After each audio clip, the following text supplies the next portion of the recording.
Greetings, adventurers, and well met. Master of Dungeons here on the Master of Dungeons Twitch channel, twitch.tv/the Master of Dungeons.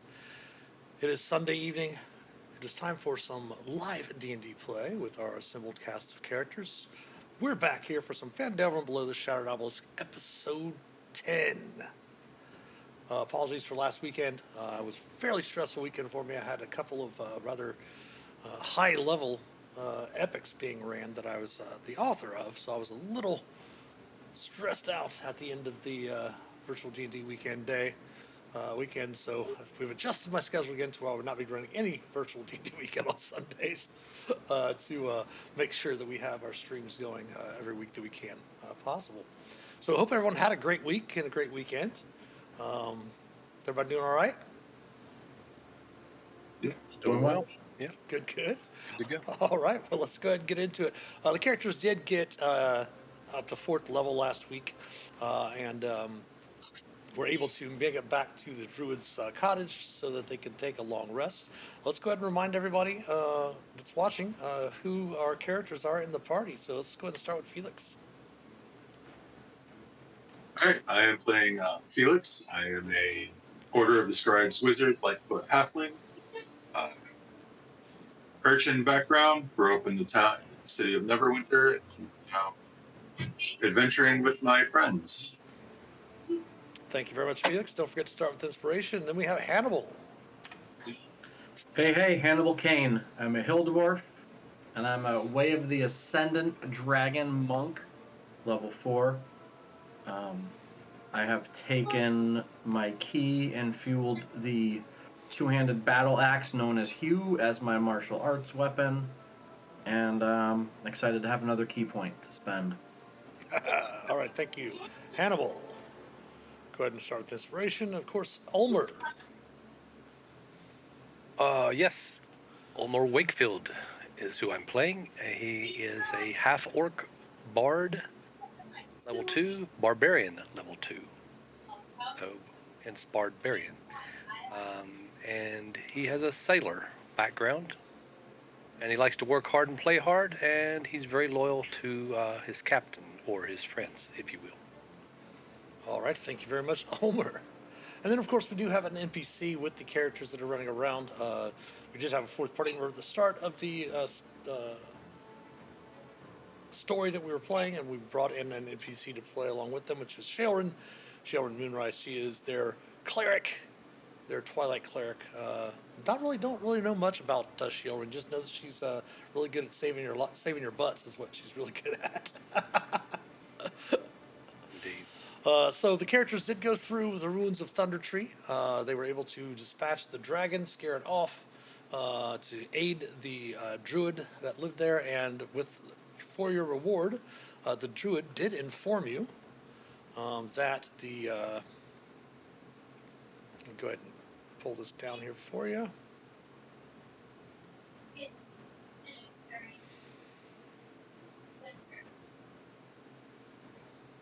Oh, you also did scare off the cultists that were there as well, that were looking to work with that dragon that was there.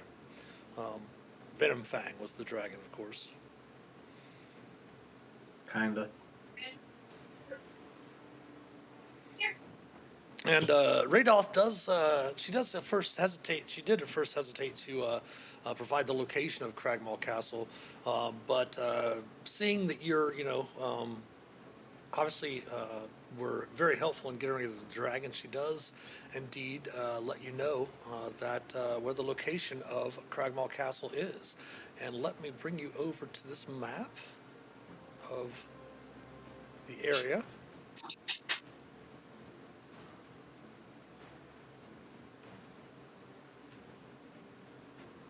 Oh, let's scroll out a little bit. And indeed, she notes on your map where the location of Cragmaw Castle is. Oh boy. Should be able to see it right down here. Yes. In the woods. And your party was, of course, at Thunder Tree. Okay. So, you know the location of Cragmaw Castle. You do, I believe, if you want to check your notes, do have a couple of quests that have to deal with Cragmaw Castle, having found its location.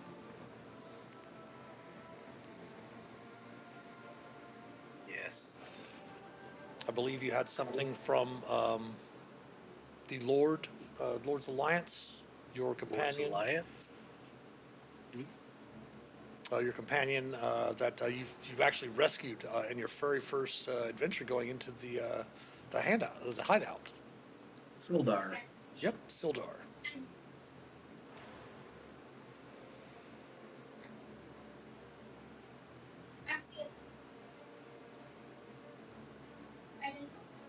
Something else. I'm still looking in my notes. Something else. Well, Sildar wanted you also to find his fellow member of the Lord's Alliance that disappeared while exploring the area around the area and such like that. You did find out that Arno was a glass staff, if you recall that. Yep. But the other thing was finding Cragmaw Castle.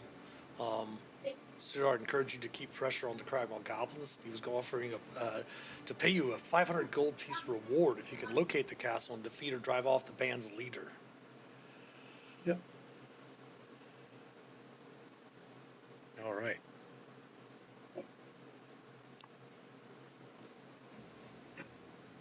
So do you want to head back to Fandalen? Do you want to head to Cragmaw Castle itself? Should probably head back to Fandalen to maybe get some more information, get a few supplies, Yeah, sure. pick up some things. For the sake of getting back and getting things underway, you're able to make your way, follow the river back down to the high road, make your way down the high road and back over to Fandalen. That's going to take, let's see, 1, 2, 3, about 5 days, about half a week to get back to Fandalen. It's fairly uneventful. You're able to stop alongside of some of the traveler respites along the sides of the high road where you can rest for the evening and such like that. With your spell of alarm, the alarm spell that Felix has to ritually cast up for everyone, and Shailran also being able to trance, you're able to effectively have some fairly good watches set up, and the trek back to Fandalen itself is uneventful. All right. Sounds good. No problems. I guess we'll go back to the Grove and speak with the Druid.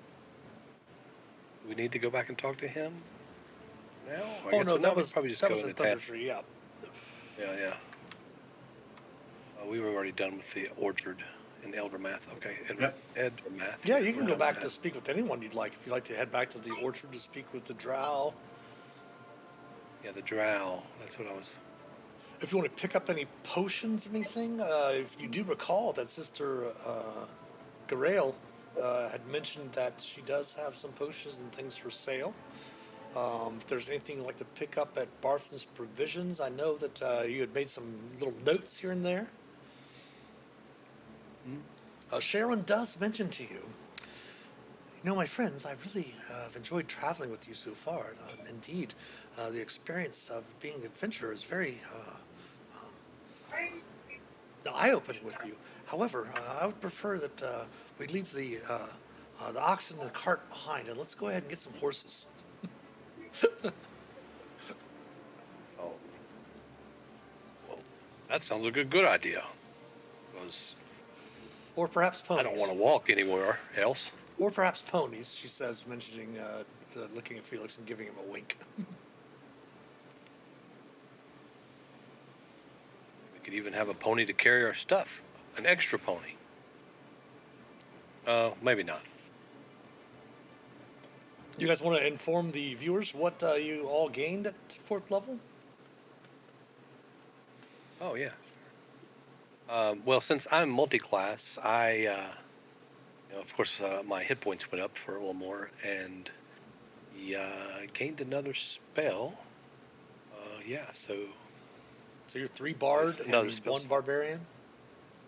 No, he didn't get another spell. He is level He's level 4, so he's second level bard, Oh, two. second level barbarian. Gotcha. So he didn't really change a whole lot, just mainly his hit points and there.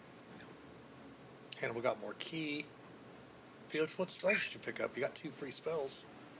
I got 2 spells. Let's see, what did I pick up? Jar. I picked up Enlarge Reduce Oh yeah, yeah. and Rhymes Binding Ice, Nice. and I picked up a feat. Picked up the Telekinetic feat, which allows me to move things with my mind a little bit. That's a bonus Move action, people correct? around. Yeah, bonus action to move people around the battlefield. Nice. Hannibal, what feat did you just say ability score improvement or an actual feat? I took ability score improvement. At this level, I have quickened healing. As an action, I could spend 2 key points, roll a martial art die, and regain number of hit points equal to that, plus my proficiency bonus. And it looks like, according to the table, I picked up slow fall. Nice. As promised, Shailran did pick up the feat healer. So she does Nice. have a healer's kit now that she can heal a d6 plus 4. And then you also add your maximum number of hit dice. So since you're all 4th level, it'd be a d6 plus 8 that she can do. But once you get the benefit of that, you won't be able to benefit from it again until you, I believe, finish a long rest. Or it might be a short rest, but we'll post that in chat for you there so you can see it. Excellent. Finish a short or long rest, so either one. So in the event you don't want to actually take a short rest at the moment, she can heal you for a die 6 plus 8 with one use of the healer's kit. And those are only, I believe, only 5 gold for a healer's kit. Feel free to get anything. Most stuff here that's here in Fandalen is stuff that's available from the Player's Handbook if you need to get anything. Also, I do have the. We're going to use the shared campaigns handout as well if you want to pick up any of those potions, or Felix, if you want to pick up some spells and such like that. I'm sure the Retired Adventurer, as well as the Lion Shield Coster and the Barthel's Provisions, would all have access at least to 1st, 2nd, and 3rd level spells. Not that you can really use the 3rd yet, but in case you want to get some more. I'm not sure what exactly for right now. So as far as spells go, I've already got a decent collection of them. So just need to put them into my book.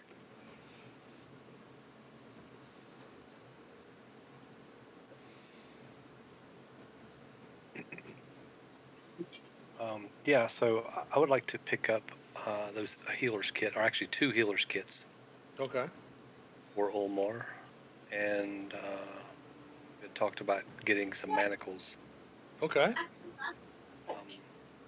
Manacles to bind up some of our enemies, and if we need them.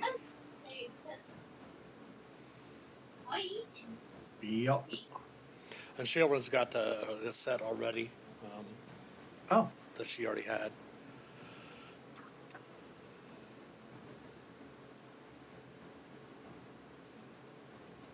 All right. So, anyone in particular you'd like to go see? Do you want to keep in mind? Sildar did mention that he'd like for you to keep the pressure on the goblins. Felix, I wouldn't have a problem, as if you look at, I think it's probably another couple of days. Let's go back over to the main map again of the Sword Coast. To get to Cragmaw from Fandalen, it's going to take you probably almost 2 days. If it would be 2 days, you want to camp in the woods around there before going in, because you'd probably arrive closer to night if you went directly to the castle. So if you wanted Felix to pick up some supplies and such like that for scribing spells, you can go ahead and scribe some spells on the way to there, if there's anything you want to scribe into your book. It's only 2 minutes per level per spell for me, so you know. Well, you can do it that, today, yeah. Joys of Or the Scribe Wizard. Yeah.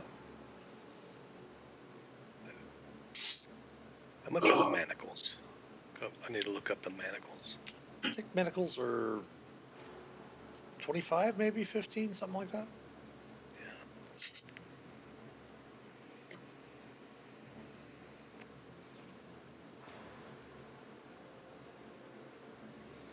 Cost 2 gold. Adventuring gear. Oh, way cheaper than what I thought they were. Oh. Well, it's up to you. I mean, I'm just pulling it out of the player's handbook. Yeah, yeah, D&D Beyond also is 2 gold. yeah. I might be thinking of one of the many other different editions that I've ran. 2 gold for the manacles and 2 healing kits. How much were they? Healer's 5 kits were each. 5 gold each. 5 gold, so okay, cool.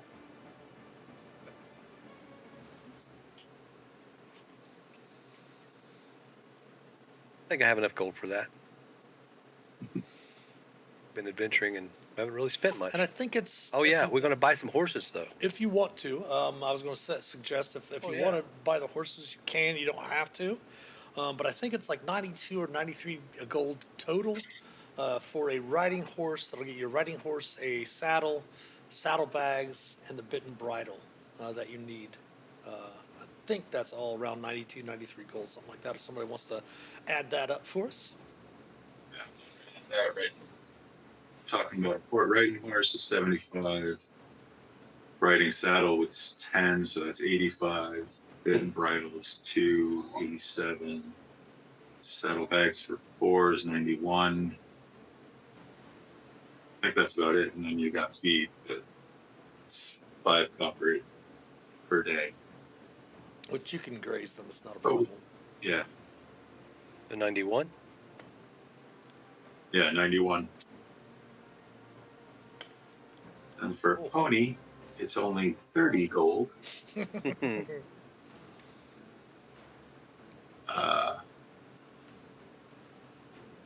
40, 42, 46.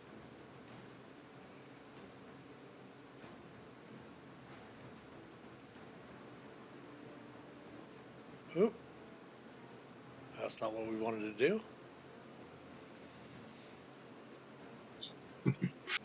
Didn't want that Okay, either. that doesn't.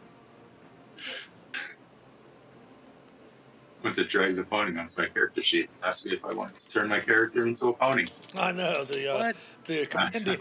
They got a new compendium in there that they put up. Why do I have some compendiums blocked? That's crazy. Anyway, so you probably had to put your horse in manually and just put the weight in. Does anyone have the weight of a riding horse there? 480 pounds. I don't think we're going to be carrying. True. No, I mean like your saddle. My apologies, because the saddle is not listed in there. There's other options, but it looks like they've got to the items. Just shows the riding saddle and saddle? cavalier. Yeah. Riding saddle is 25. Saddlebags are 8.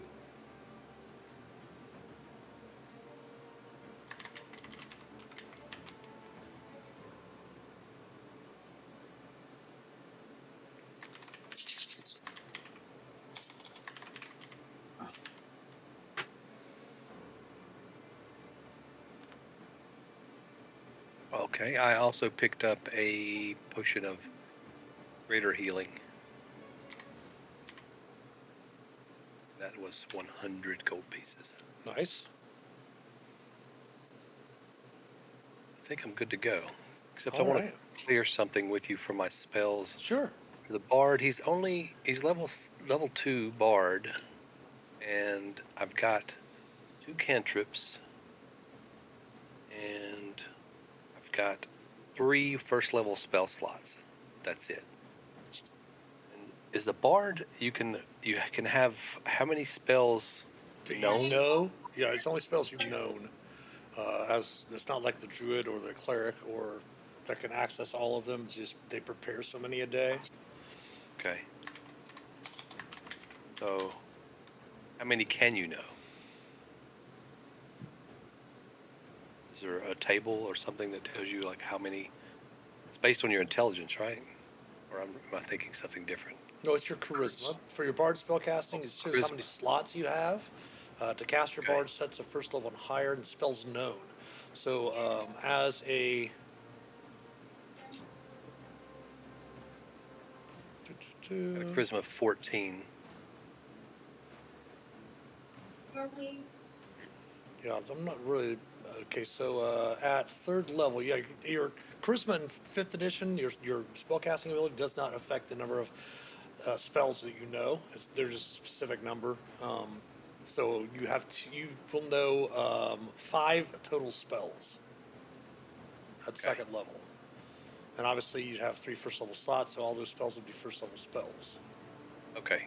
Cool. All right. I've got 6 listed, but I've got 5 like with my red dot. So I'll just take one off that I don't know. Supposedly that I'm not really. I don't know how I have. Did an you add extra one from like a first level feat? I don't recall. I really don't. That's why I was wondering if I had, because it seemed like I had a lot of spells just for that first level. I've got 6.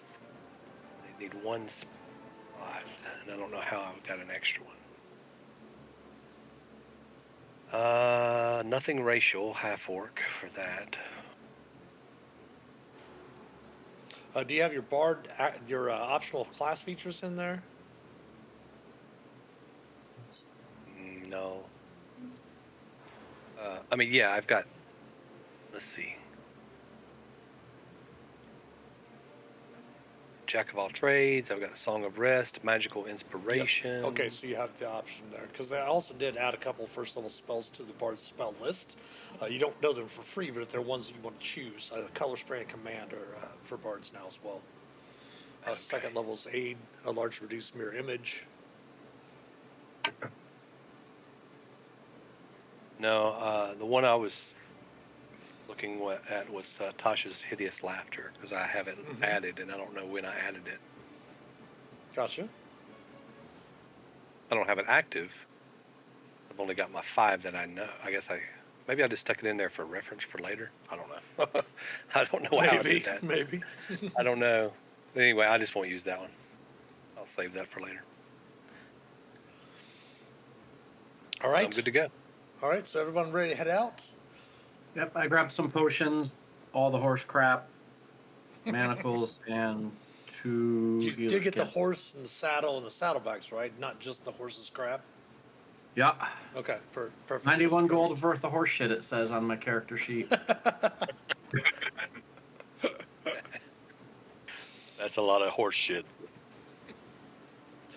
All right, so we're ready to head off to Cragmaw Castle. You can make your way there in the course of a couple of days, and camping that evening.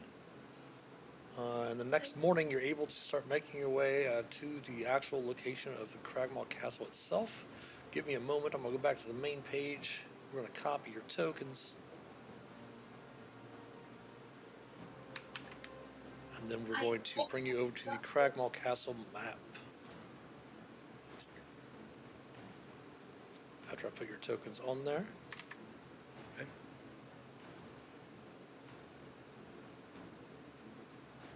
Down here in the corner. And we will discuss how you are approaching and such like that. But for now, we're just going to move you over to the map.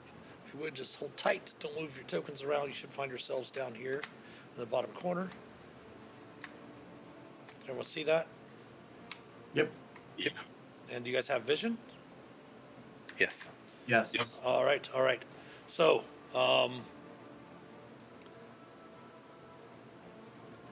the castle located in the Neverwinter Woods is definitely run down.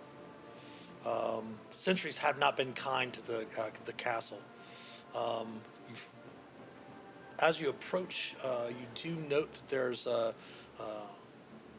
heading stealthily through the forest around the outside. You note that there you did happen to hear some passing bands here and there that Okay. were not only patrolling but going out on raids and such like that. Try to make your way to the castle without being noticed.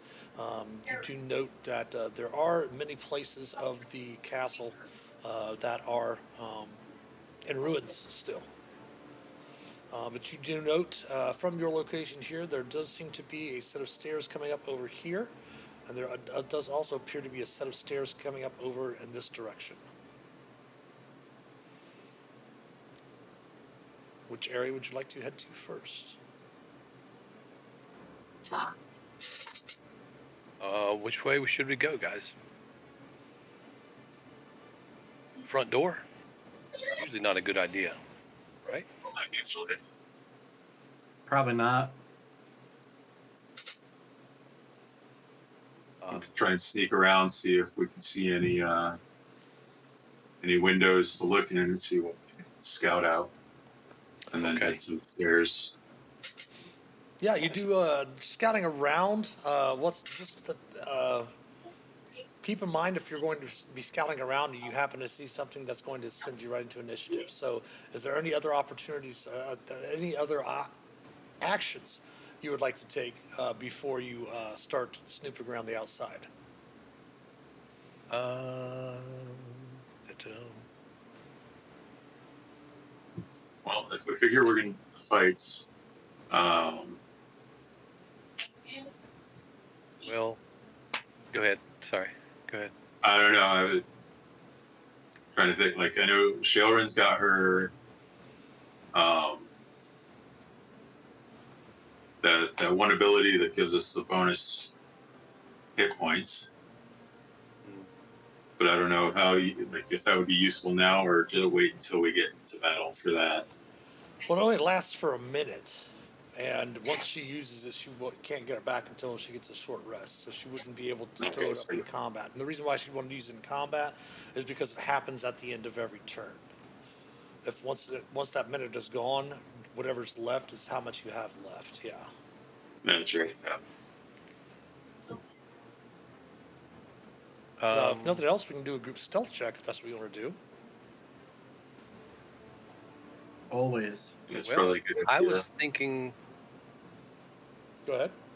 I don't know how well we could go in disguise. I am a bard and I do perform, and I've got a disguise kit. I don't know if we could make ourselves look like something different so that maybe we would have like upper advantage if we do meet something. We could actually, get maybe a surprise round or something. Surprise them. They're like, "Oh, who are you? Oh, you're the what are you? You know what I'm saying? What do you guys think?" I don't know. But they're goblins. I don't think we could disguise ourselves as goblins very easily. Probably not. I might be the only one who could. Yeah, you could. Yeah. Okay, Felix, we're going to disguise you as a goblin, and you go first. And you go lead everyone in chains. No. The small little goblin Yeah. took all the other three big adventurers as captain. Yeah, we'll put on the manacles, but don't buckle them, and we'll just get them tied up, and we'll just look like we're really beaten up, and you're bringing us in like you're a very proud goblin. So it's a Luke Skywalker Chewbacca situation there. I don't. Oh well, yeah, that's something like that. Yeah. Well, no, that's one idea, but I don't know how that's going to play out. We'd probably be taken right to the leader and have 40 goblins all around us or something. Yeah. We getting thrown into Smacky Pit, whatever is down there, something Sarlacc, not no Rancor monster. Whatever the equivalent in our world would be was something nasty down in the pit that the goblins feed. Tarask? Oh, ugh. No, That's a little we'll go there. maybe an Otyog or something, but So yeah, everyone just go ahead and give me a group stealth check. That'll work. yeah. Okay. Damn. We could just run away. You could. Someone fingers in chat. Fingers in chat on live stream said we could just run. That is an option. Okay, stealth. Sorry, let me get that. I think Fingers meant run in, not run away. Oh, right. Okay, that might be better. For storming the castle, yeah, just run. So we had a 15 or a 16 and a 17, which will pass the DC for a successful group check. So 2 of you out of the 4 made it. So that is a successful group check. So you basically have 2 options. One heading in, or a third option, which is something else you might come up with. But you do know that there's an entrance here. There's an entrance up over here.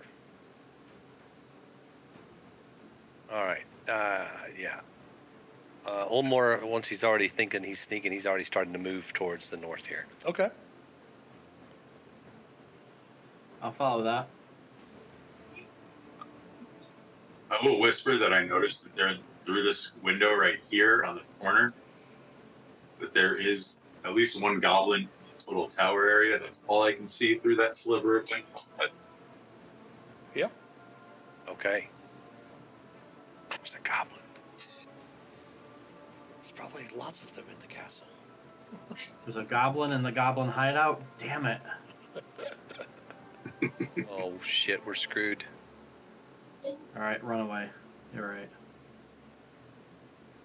Or we can just push Hannibal in and close the door. That was the other Yeah. suggestion in the chat, yeah. You've got fans. Mm-hmm. Fans like that, who needs enemies? All right, there's a small lighting barrier right here, so I'm gonna move everyone up here onto this area here. Okay. There's a small lighting barrier because it is transparent, seeing out, not in. And I can read you some information as you get up here. The sentries, again, as I mentioned, have not been kind to Castle Cragmaw, or Cragmaw Castle. You do note that at one time, of course, the castle itself isn't a goblin construction, nor is it the structure's original name. It was built by a talented wizard of old Falorn, an ancient realm that once controlled much of the north.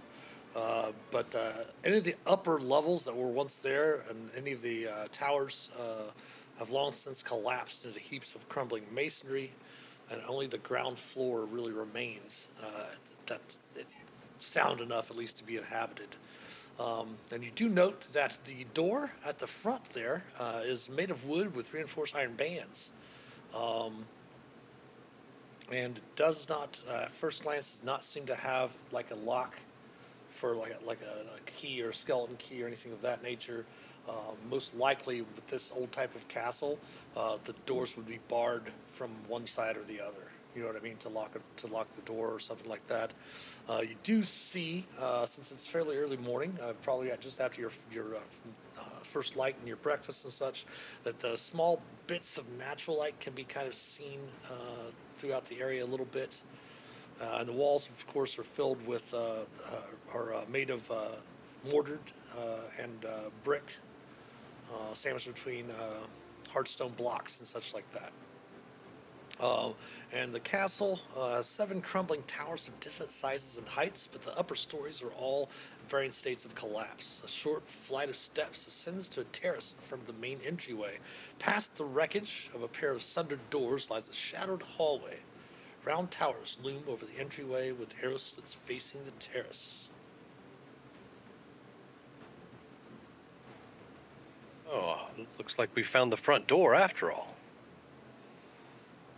Okay. Well, Ulmar will plaster himself up against the wall, kind of making and looking up, Okay. and making sure that he's the nasty goblins are not going to drop something on his head. Okay. Looking around, trying to Well, be aware of. Yeah, with your successful group check, you can see that these they're glancing out every once in a while, but they do not seem to have spotted you. Okay, great. Okay. Well, as I move up closer to the door, Ulmar is going to be looking for goblin traps. He remembers in our last adventure through the cave near the water that the goblins, they had set a bunch of traps for him, and he didn't like it. Okay. So he's going to be looking for some traps all around in the front area. Okay. Go ahead and give me an investigation check. You will have to move into that area there inside, though, if you would. Okay. All right. 1 second. Right. So as you step into that room to start your search, you do note that doors stand closed to the north and south with a crumbling mound of rubble, partially obscuring the southern hall. To the east, a broad corridor ends at 2 more doors, leading south and east. The corridor is cluttered with dusty rubble and fallen plaster from a partially collapse of the ceiling above you. Okay. And as Olmore's sneaking forward, he does have a javelin at the ready with his shield, ready to toss it if needed. Okay. And he looks back to his friends, and do I see anything else as far as trap-wise? My You roll? rolled a natural 20, right? Yes. All right. Well, the DC for this was 20. What? You At 20. spot Nice.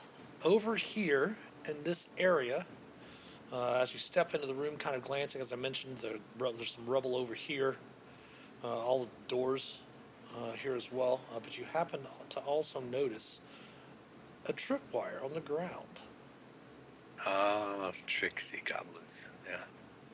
So I'll Oops. kind of whisper back to Hannibal and the rest, whoever can hear, that kind of point over direction. I point in the direction of where I see the tripwire, and I'll tell them it's a trap over there. I'll pass the word back.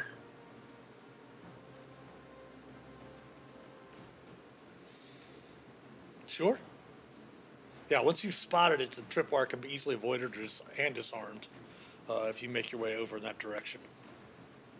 Okay. Yeah, if it doesn't seem like it's going to be difficult, then Omar will just go ahead and disarm it, cut the wire, whatever he needs to do. Sure, you can easily do so. It appears that the trap was set to where it had the dusty plaster and rubble in front of the door. There's a copper tripwire in there connected to the linchpins, and you can see that they were connected to the ruined ceiling, and was kind of set up to where it would trigger a cave-in if you tripped the wire. I'm sure able to disarm it without any problem at all. All right, way to go, Olmore. Distrusting those goblins from before. Thank you. Then now that they're there, he sees all the different choices in the doors, and he just kind of looks back and kind of shrugs. And he says, "Which way?" Dun dun dun. Which way indeed? Do we want to listen at each door, see what we can hear? Go from there? Okay. Which one do we want to start at? Start at the one north of Shaylin here? Oh, wow. There's. Who's the best listener?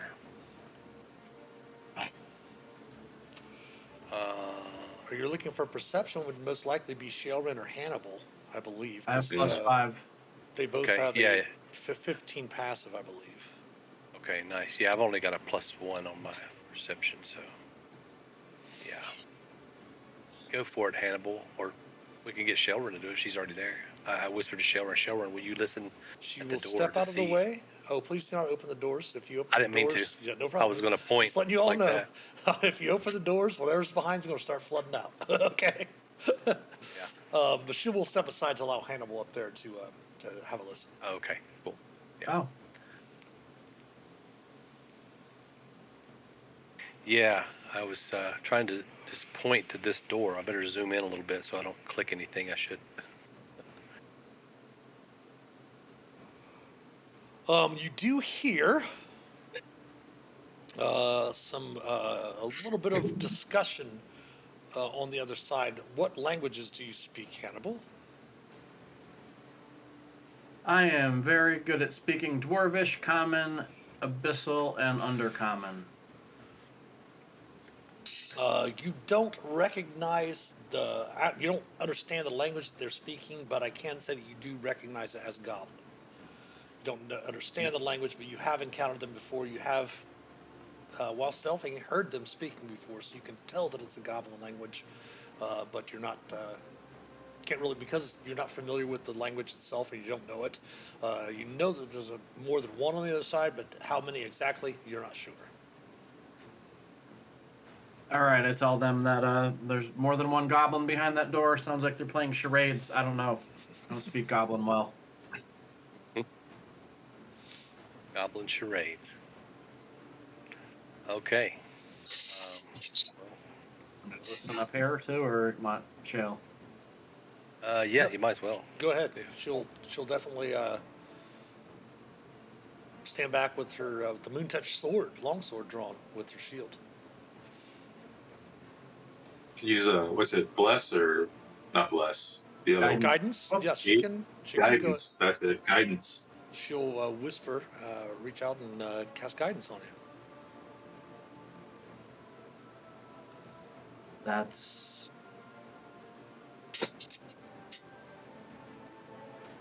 I'm gonna draw a blank on guidance. D4. Thank you.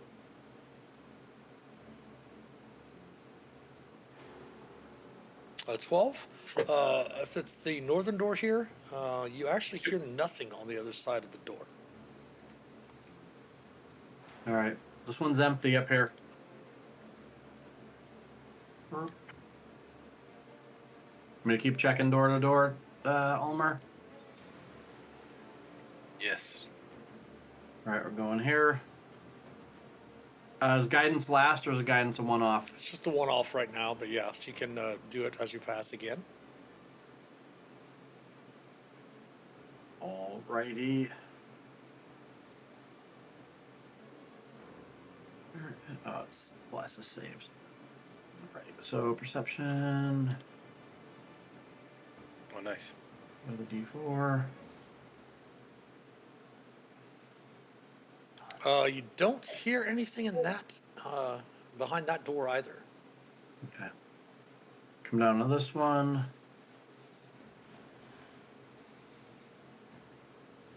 But let's do before you go make that next check for the next door. Go ahead and give me another group stealth check, if everyone would, All right. please.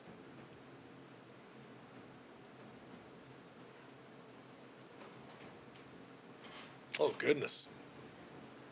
I turn around. Where'd everybody go? Yeah, you're being very, very quiet. So go ahead and make that next perception check then. You actually hear through that door right here. And yes, this one here. And then a little bit coming from this rubble down below, you can hear again more chatting in Goblin. Does anyone speak Goblin?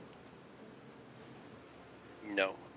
No. I don't think even Sheldon speaks Goblin either. I was hoping Ulmer would. No, he doesn't speak anything but common and orc. He keeps it simple. You do hear that there's a number of goblins chattering in there again. What they're chattering about, you're not really Over sure. here? Yep.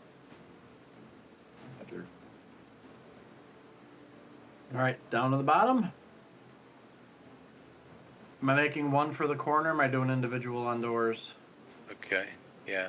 Can we see through this rubble here? Is it like open or is it just? It's fairly piled high.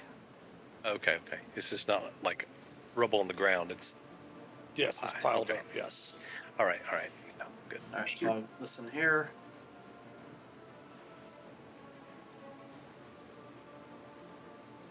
Very similar to the one to the north. Over here on this side, you hear a number of voices in Goblin speaking. Awesome. And last one. Now you can keep the same roll for the door to the south. all right. Very similar thing. More goblins speaking. You know, at least there's one goblin in there, as Felix did note it. All right, I will share that information, and always pretty symmetrical, so I don't know which way we want to go. So the bottom, the southern door had voices Welcome also, in, Bern. or just Welcome the in. one? Yeah? the one up to the north had the one door of goblin that you heard goblins by, Right. and then you heard goblins behind every door to the south. Okay. But nothing Yes, to the alright. the one that's directly to the north, and nothing to the one that's directly to the east. You didn't hear anything.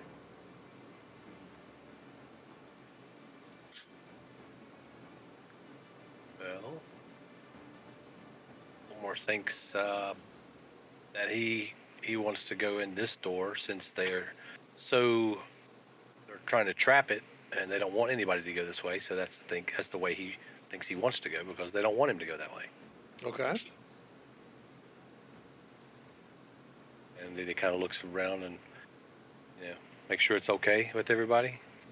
Yep, I'll tiptoe. You out at the ready? Okay. Alright. I will open the door when everyone's ready. Get to that. I open the door and look in. Okay. Looking, first thing you note is the room contains no exterior lighting except for maybe just a small bit of very dim light coming through the cracks in the almost collapsing ceiling and such. But as your dark vision adjusts, you notice that this room has a high, narrow hall. Looks as if it might have once been part of a chapel or shrine at one time. You do see angelic figures sculpted along the room's upper reaches overlooking the floor.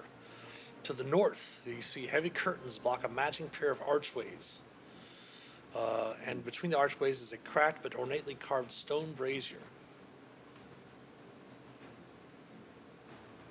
And you do notice some more rubble on the eastern side of this chamber as well. Okay. Well, Elmore will step in and stay against the wall right here. Okay. I will cut off Shalerin and come to the side of the door, making room for everybody else. Ugh. So where are the angelic sculptures? All around the tops of the high ceilings of this hall, Okay. like the upper reaches of the walls, overlooking Okay. overlooking down over the floor. Everyone, give me a perception check. All right. I was going to say Elmore is checking out those sculptures because he is in awe of those religious type things. Yeah. Here we go. Use. I should probably make one for Shalerin, shouldn't I? Perception. Okay. Hannibal, Felix, and Shalerin are going to be surprised as dropping down one of the angelic statues of the upper reaches kind of drops down right beside your wizard. Huh. Everyone, please go ahead and give me an initiative. Okay then. The creature, let me go ahead and give you a handout look so everyone can see what it looks like.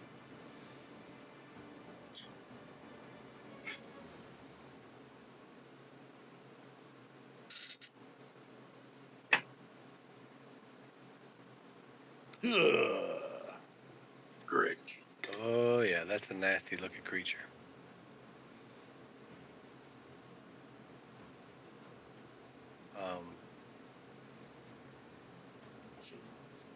Yeah, that's nasty. I don't know if Ulmer would have ever came across these. Probably not yet, since we haven't fought one in the game yet. Yeah. Well, yeah. Don't even know what it is. However, It used to be out at sea. Ulmer is the only one that is not surprised out of all your companions, Ulmer.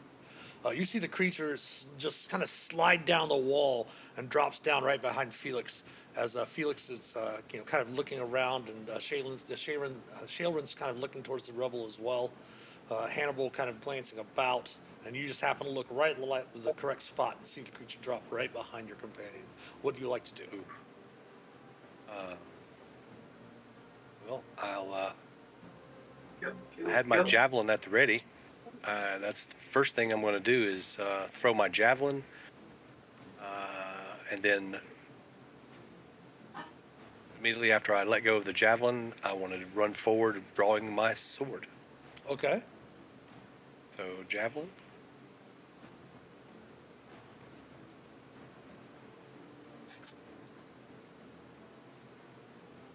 Where's my javelin? Here it is. That will hit.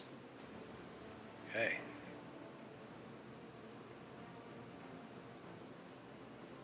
And I will draw my sword, running forward, and The first and then thing you note is that as the javelin hits the creature, you note that your weapon does not do as much damage as you expected it to do.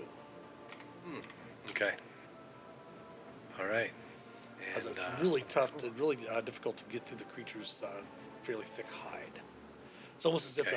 the hide has like the stone camouflage upon itself. all right. Yeah. So, well, with that, this thing looks pretty tough now that I get up. How tall is it? Is it a large? Is it really big? No, it's a medium-sized creature. Medium? Oh, okay. Um,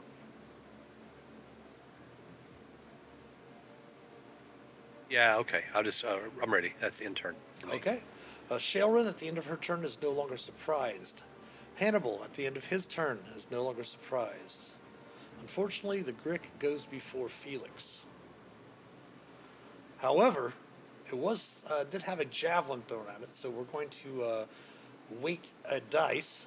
So we're going to roll we're going to roll a D3 and a 1 or 2, and we'll go after Olmor. It is going to turn its attention to Olmor instead of Yes. attacking your companion, Felix. It does have the multi-attack. Makes one attack with its tentacles. If it hits, then it can make one attack with its beak. So we'll go with its tentacles first. AC of 9 will miss. Felix, you are no longer surprised. Back around to Ulmer at the top of the round. All right. I will immediately try to stab it right in the head, in the beak with my sword. Okay. Talon. 23 will definitely strike true. For 5 slashing, you do note that the creature takes all of the damage from your magical weapon. All right. Okay.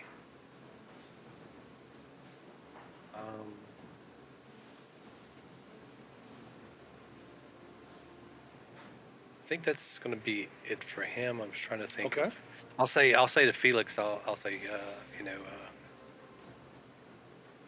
well, he's not surprised anymore. So Correct, yeah. He knows what's up. All Yep. right. I'm going to say, I've got him. Okay. Shailrin, kind of breaking out of the stun of being, seeing the creature appear, and surprise wearing off, she's just going to toll the dead at the creature. So it needs to attempt a DC 13 Wisdom saving throw.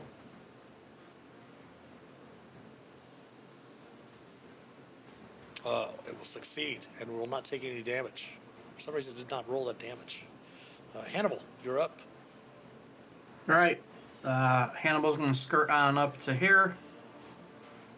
Hannibal's going to swing at its head. It just looks planty, right? It's not planty. Correct. It's like wormy. Shit. Okay. I'm going to take a swing with Hugh He will hit. and do some damage.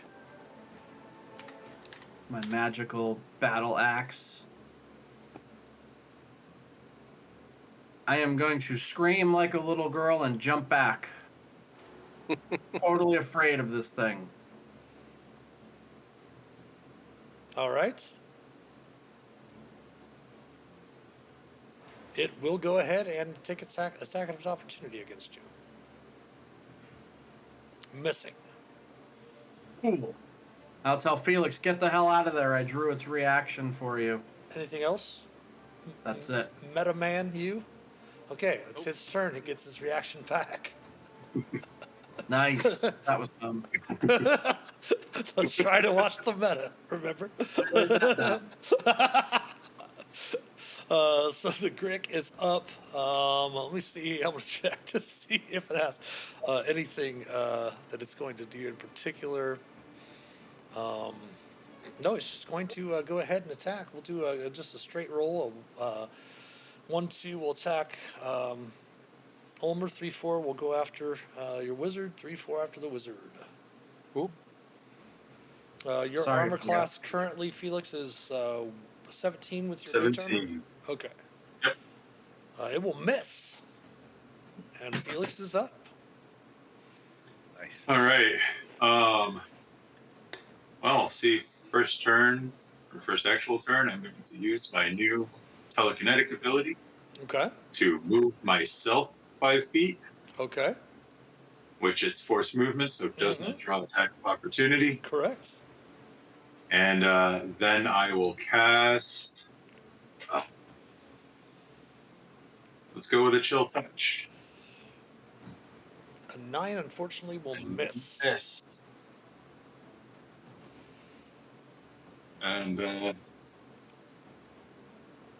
I'm going to take my movement, go to here to get out of Shailrin's way. All right. And that is my turn. Nice. Good move. Ulmer, you're up. Attacking once again. Swinging the long sword as hard as he can.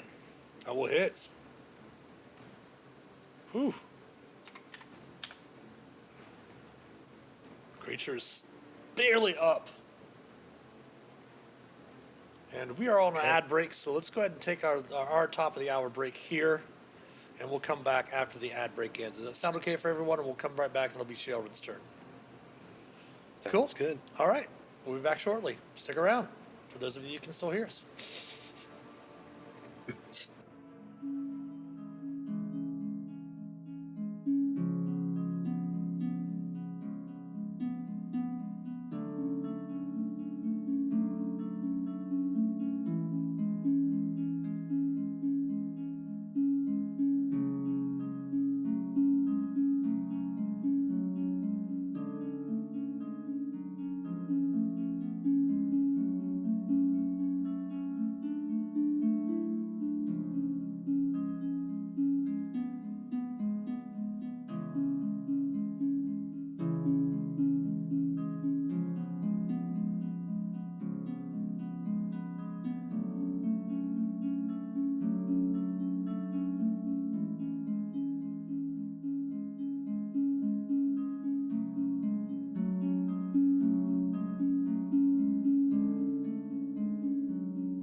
All right.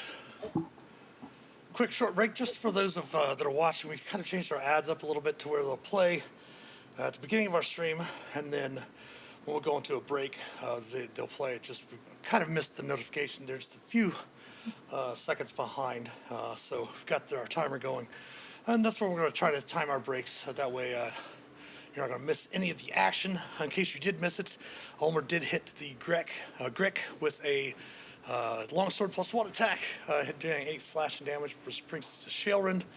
She'll attempt to Toll the Dead again. We'll attempt its wisdom save again. Oops. And it will fail. Let's roll that d12 since it didn't have it in there.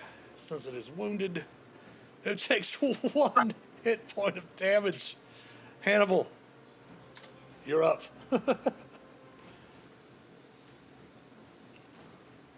killing, I step buddy. up, say hello, wind up Hugh like I'm Casey at the bat, and I take a swing. Oh, hits. All right, and that will finish the creature off. It falls to the ground dead. Taking I'm you out gonna of punch at combat. its dead body with my unarmed strike because I can, and I forgot last time.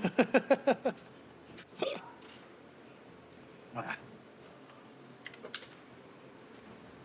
All right. The room Okay. around you. Again, as mentioned, there is a cracked stone brazier there as well.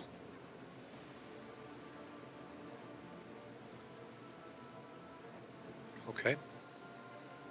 Here. Yep. All right. I check it out. There is a mound of coal in that brazier, but it doesn't seem to have been lit. Hmm.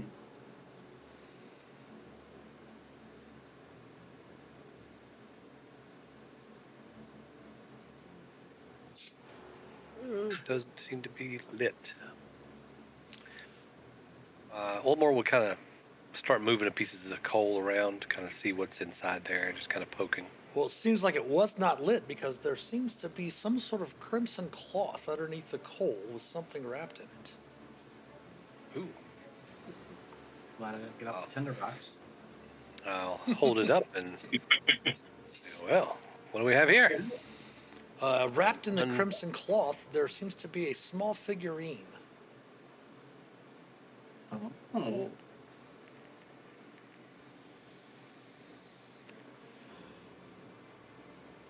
Is it a figurine of a human or humanoid? It's actually or, a statuette, a small little statuette of an elf.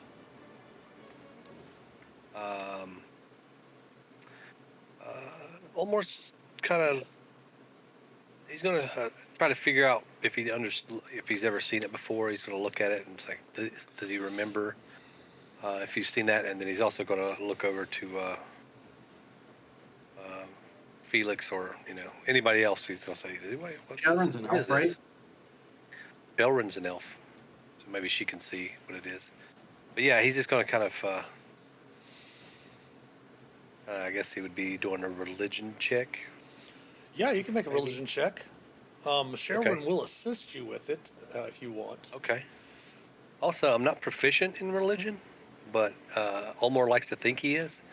So That's he's fine. a jack of all trades. So you're just going to roll it straight down. Oh, no, you do have, so you can add half your proficiency. So yeah, yeah, you're still like add considered, yeah. one. So I add 1, and there it is. Boom. So 15. You definitely can tell that it doesn't seem to have any religious significance. Oh, okay. No religious significance. All right. Well, I'll hand it to Felix, and Okay. I'll ask him. Do you want this? I could take a quick look at the cast. Maybe do a ritual detect magic on it. You want to use your ability where you don't have to wait the 10 minutes? Yeah, I'll do that for this one. This content's up to 10 minutes long, so yeah. As you do so, it does reveal that the statuette seems to be imbued with divination magics. Give me an Arcana check. All right. With advantage. With advantage. 23. Yes, it does appear to have some sort of minor magical property. It itself is worth about 100 gold pieces. Nice. But a non-evil creature grasping the statue can ask it a question and receive a telepathic response as though you had cast the augury spell. Once a creature has asked its question and received a response, it can never activate the statue again. Oh. That's the one that does wheel and woe, right? I believe so, yes. Augury. We pop it up right here. Casting time is a minute, but it's not a casting time, obviously. It's just as if you had cast it. Basically, you could ask, you're looking for like an omen.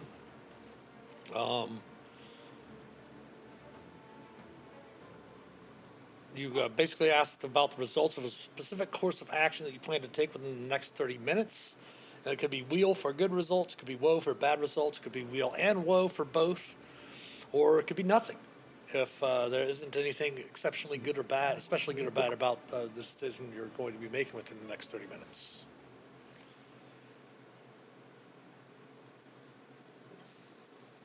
Alright.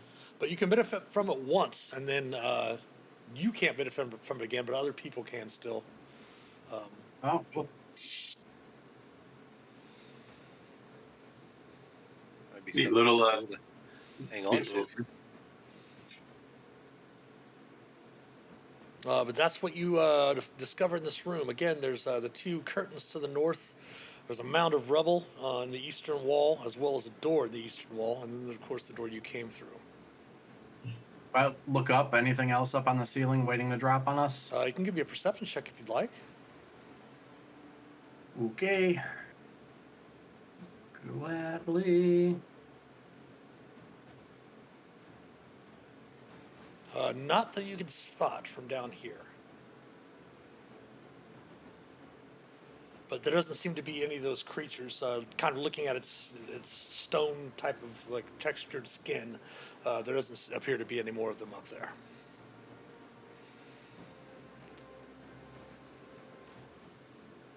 Where would you like to head next? Ulmer, want me to listen to any of these two doors? Yeah. Let's see. 3 doors? Listen to that one up there. I'll ask Whatever. The Shalrin curtain for, behind the curtain. I'll What's ask behind the Shalrin curtain? for 3 more thingies. As you step up there, she'll cast guidance on you. But as you step up there,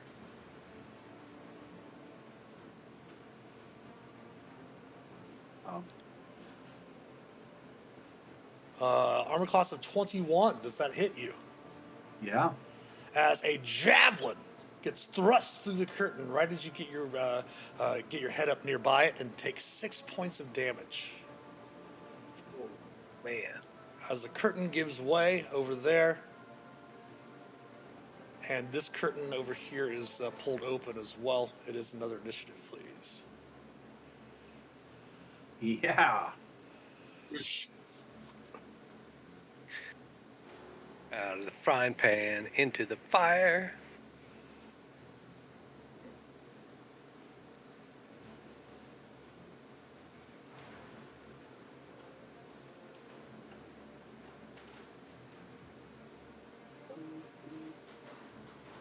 All right, looks like everyone's in initiative.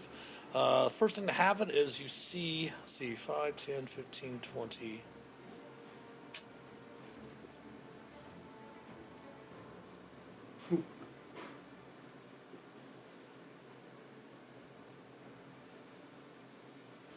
Two goblins rush out of the other side of the curtain area over here.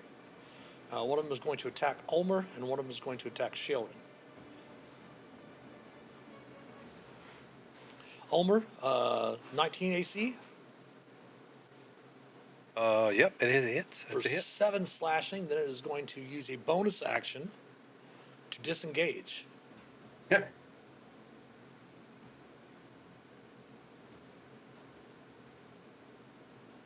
This one's going to attack Shalrin with the scimitar.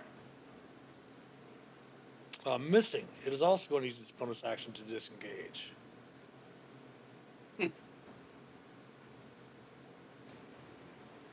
Hannibal, you are up. All right, I'm going to show this one right in front of me, my new axe. AC of 20 will hit. Let me see here. Oh, go ahead. Go ahead. You're fine. For 13 slashing.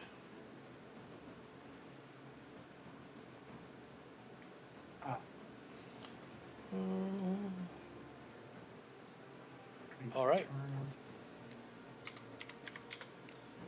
All right, and then just my monk punch. Oh, that will hit too. Cool. End of turn. Yes, sir. Ulmor. All right, well, those guys took off, but I still can see this one up here, so I'm going to step over behind Hannibal and toss a javelin right over top of his head, right at this goblin. All right. He's going to have some cover, but go ahead. Okay. All right.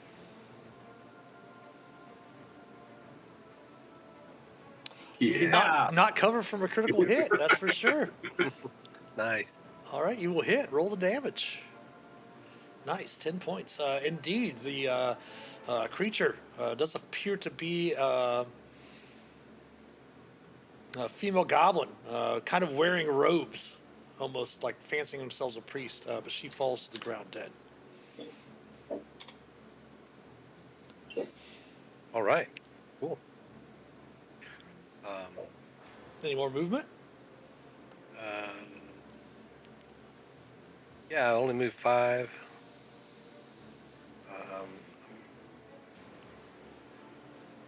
Well, there's no, I can't see any more here, so of course he's going to run back over this way and see which way they went, because he's trying to see which way they went that way, and he'll stop right there All right. now that he sees them and gets another javelin ready. Shailrin is up. She is going to use an action. Actually, she's going to go 5, 10, 15, 20, 25, 30 to there. She kind of indicates to you that the two of them are there, so she's going to swing her Moon Touch sword at the north one. And she will miss the goblin. Felix, you're up. Oh, well, I can't see anything because there's this, whatever this barrier here is in the way. Let's see, 5, 10, 15. Let's see what I can see from here. Nothing. 20.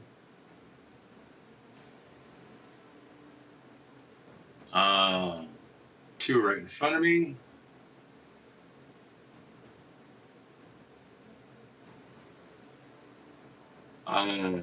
To do a mind sliver on this one. Okay. So that's a DC 13 intelligence save. Take one. Oh, never mind. It won't take any. Wow. I can roll that 22 for the goblin. Whoa. End of turn, Felix, or any more movement? I only have 5 more feet of movement. And the only thing I would do would be to go stand next to Hannibal. So I think I'll just stay where I am. Okay. Top of round 2. The goblins are up. They're both going to attack Shailrin. Hitting for 5 slashing and missing.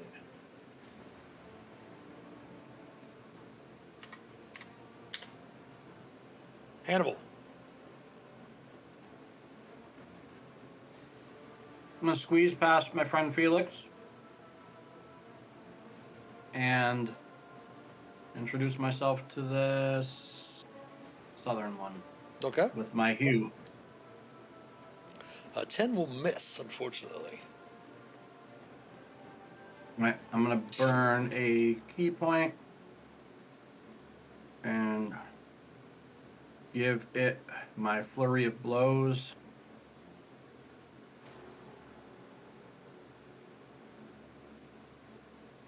Super scrolly today. Bing. 20 will hit, and 25 will Ooh. hit. Okay. That's There a you go. That's it. lot of crits sitting right there. That will kill it.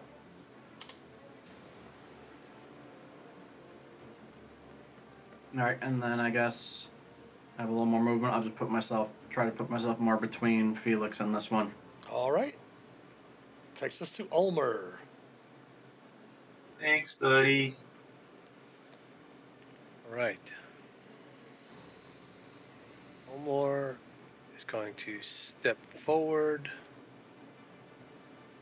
See this goblin is by himself, and just gonna say, you are outmatched, you little booger picking fiend. And I'll cast vicious mockery on him, Okay. just because I feel like I don't like him. He will take 2 psychic damage. 2 psychic damage. Okay. And He looks very ashamed. You almost got him, bud. he's very ashamed. Maybe there's All right. maybe there's some bogey stuff around the corner of his mouth. And now that he's thoroughly ashamed, and he knows what he's been up to, I'll just step here and intern. Okay. Shailra is up. She is bound and determined to hit something with a Moon Touch longsword. She does not hit the goblin because it has an AC of 15. Felix, you're up.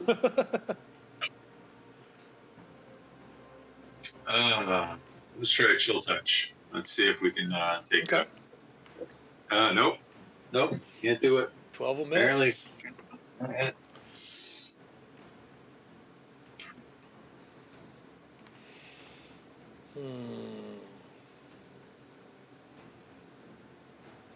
Spoiled for choice.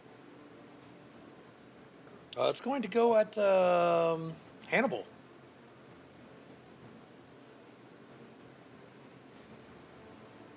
Missing. Brings us around to Hannibal. Actually, it's going to use its bonus action, though. It is going to come over here to use. It's going to use Nibble, Nibble Escape and Disengage. Oh, I was afraid of that. 5, 10,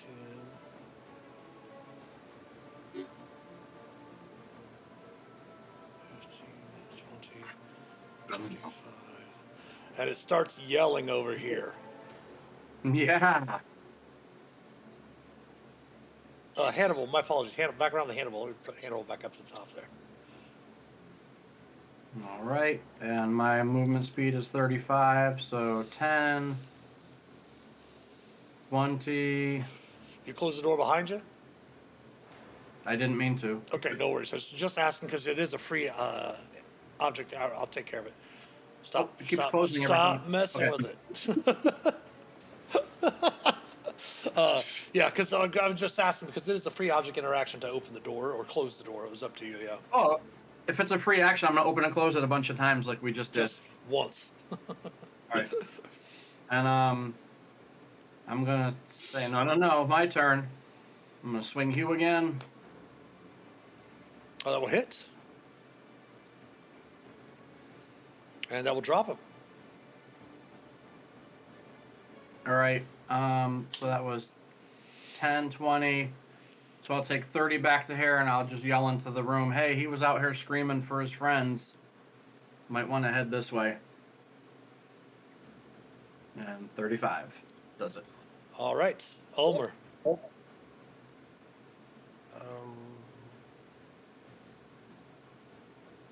Yep. It's running in the room with Hannibal. And I will see the doors, and I'll continue, and I'll stand at the door, ready to kick something back out the other door, or hit it with my sword if it comes through. Okay. Hit it with the sword if it comes through. Okay. Yeah. I'll give you 1 second here. Ready in action.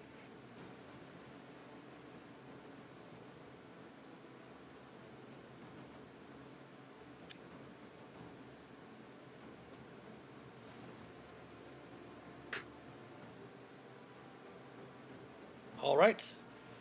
Shailran's going to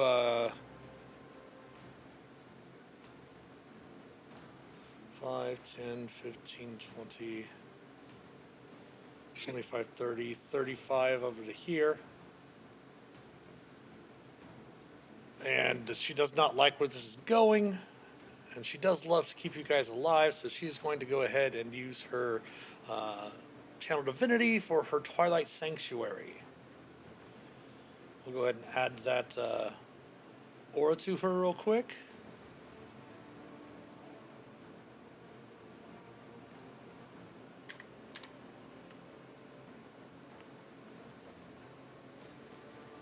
And that was her action. As a bonus action, she's going to cast a first level healing word on Hannibal Thank you. to put you up to almost max. And Felix, you're up. Oh. I'm just gonna follow my friends. 2, 3. Oh yeah, at the end of her turn, I should probably roll those hit points for you, right? It rolled 5 in the description. No, that was your that was the healing word for you. Okay. Yeah, that was the healing word spell that she did as her bonus action. And at the end of Right her above that. turn. Oh yeah, I see what you're saying. Gotcha. Yep. No worries. Temp 5 this round up. This round, yeah. Oh, okay. 5.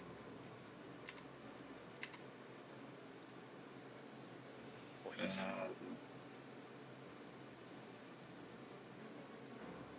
Anything else for Felix? No, I think I'm gonna stand here, ready in action for casting a spell if something comes through. Probably It a is- cantrip. Like, Well, I was going to say it is specific in 5th edition that you, because if you don't cast it, by the time it comes to your next turn, you lose the spell slot. So if you want to ready a cantrip, feel free to do so, yeah. yeah, I was gonna do a cantrip. Ready, chill touch, Okay.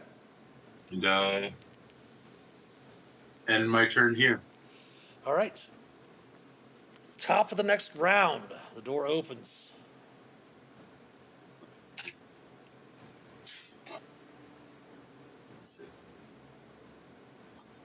He'll get right there. I'll let your chill touch go ahead and go off, Felix. All right.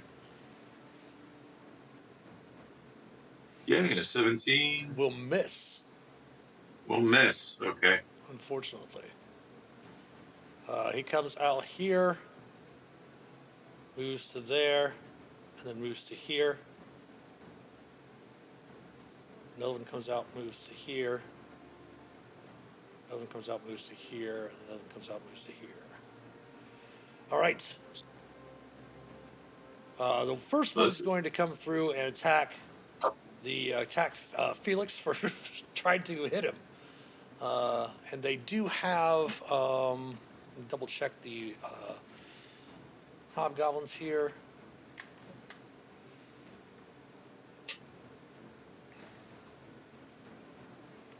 Pull their sheet up.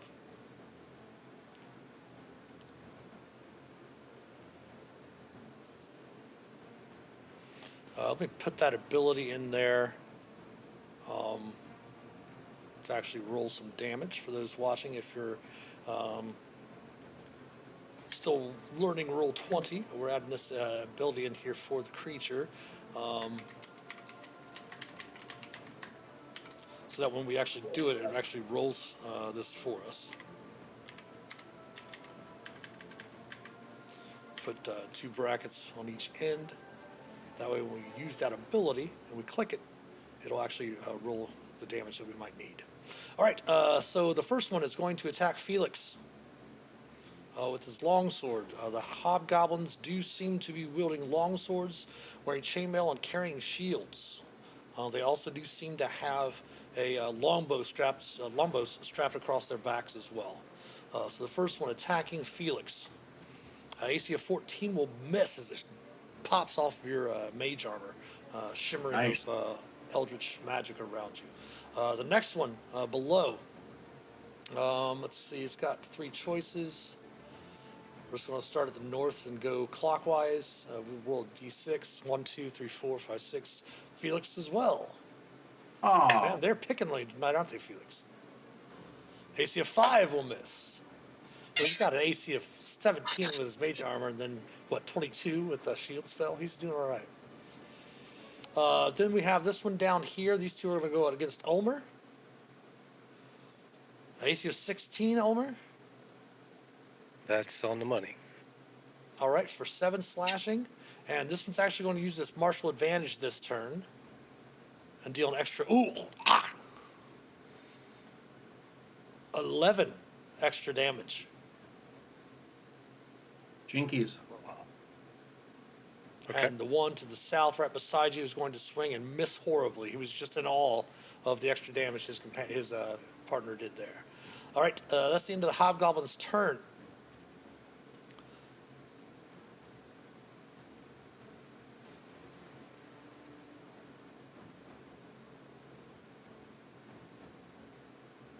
Ulmer, the door right beside you is going to open up. Okay. Look to the south, you see another goblin that happens to have I believe, a short bow drawn. Let me double check. Because they are small, so in 5th edition as it stands, they do have disadvantage with heavy weapons, and a longbow is considered a heavy weapon as well. So he's going to attack, and they do have something special in here about these things, so give me 1 second. I believe they can take 2 attacks, even though they don't have the multi-attack for specifically with that weapon. Yeah, so they're going to go ahead and fire twice at you. Okay. All right. No, go ahead. I've got shield. I'm gonna use it as a reaction. Oh, if it hits you, sure. Yeah. It does hit you. You can cast the shield, but as the magic comes up, because it is a critical hit, it pierces right through the shield. But it does put your AC up to 21, though. Okay. And you will take 8 points of piercing damage. Okay. And the other one is going to step over here, having opened the door very confident, not knowing about your ready to action, Ulmer. So that is your ready to action as it comes through the door there. Got a 9. Unfortunately, that will miss. It's going to multi-attack with its scimitar, missing and missing with your high AC now. That brings us around to Hannibal.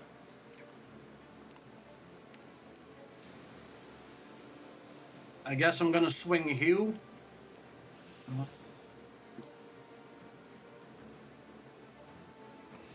Shame Ulmer's down there.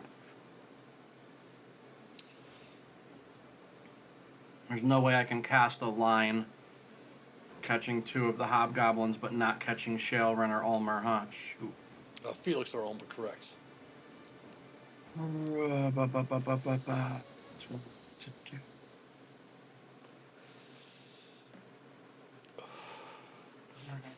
Yes, Zarda. Some of us don't watch the sports webs and such. Or I just, to be honest, I can't stand the Bills over the Chiefs. So. All right, I'm gonna swing Hugh at this one to the south of me. Damn it. I will miss. I'm gonna drop a second key point flurry of blows. Oof. Oof. These hobgoblins look really, really well armored. Throwing out his All right. virtual dice. There we go. Ah. Anything else? Yeah, put on my brown pants. All right, Ulmer. Well, okay. It's clobbering time, and he's gonna rage. All right. So he's raging, and he's trying to figure out what he's going to do. Which one? Round robin. Who are we going to pick?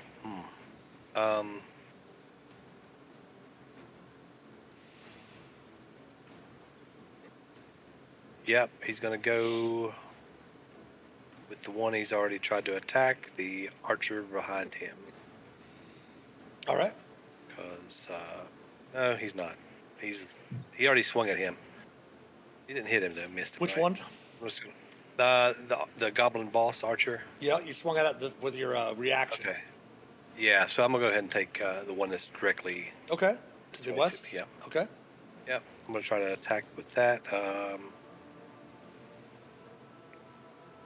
Raging. Okay. I didn't put raging on yet. I should have. Unfortunately, a 16 will still miss. Okay. Tough guys. Anything else? And I don't have anything else.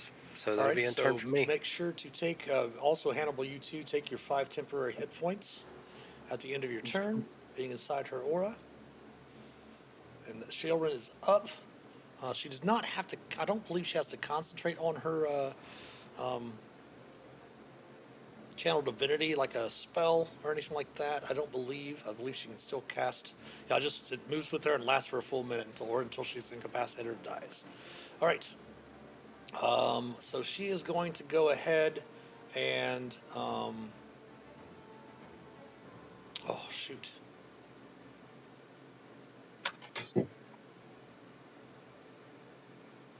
She really wants to give Ulmer some hit points. Let's take a look at her spells. Yes, please. Oh, man. Oh, she did already cast a first level. She's going to go ahead and cast a second level as a bonus action, a second level healing word to Ulmer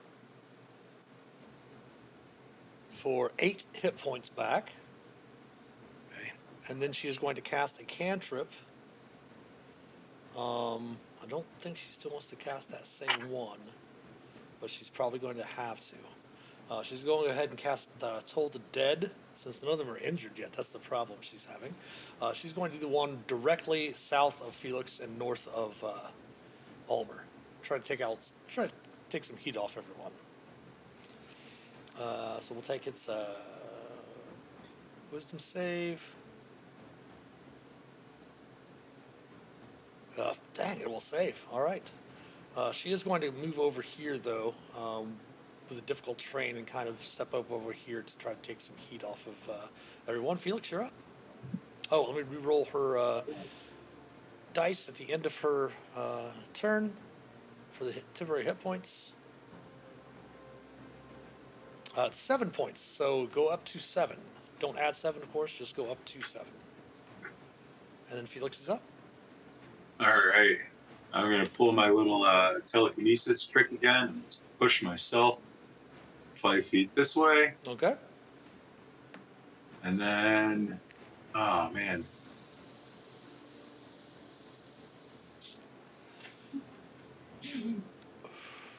Ulmer's in a bad spot. Bad spot. You know what? Actually, Bad spot. I'm gonna rescind that. Okay. I'm gonna push Ulmer 5 feet to the east if he's okay with that. And then I'm going to do a line. I'm going to do Tasha's caustic brew. Okay. And I'll let him know as I'm doing what I'm doing. So let's see. Templates.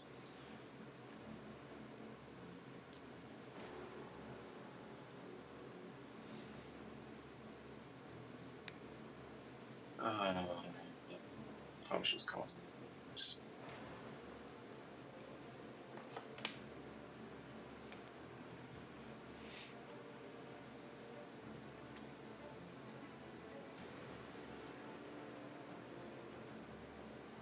Come on, drag that. I can drag it down there for you. Yeah, it's not dragon for me. There we go. Sweet. Hit all three.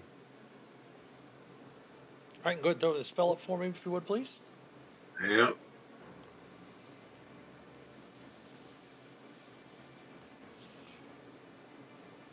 Oh, that's it. Okay.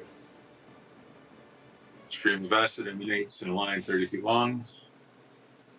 Dex saving throw. Dex saving throw DC 13. We'll make it for each one of those, and they'll take that damage at the start of their turn, unless they use an action to scrape it off or wash off itself or another creature. Right. All right, so attempting the one right in front of you, save first, dexterity. Will make his save. The first of the goblin boss archers will make his save. And the last one will make his save. Oh my goodness. Man. All right. Well, Oh, that was it was a freaking great idea. If you didn't have your inspiration already, I would give your inspiration back.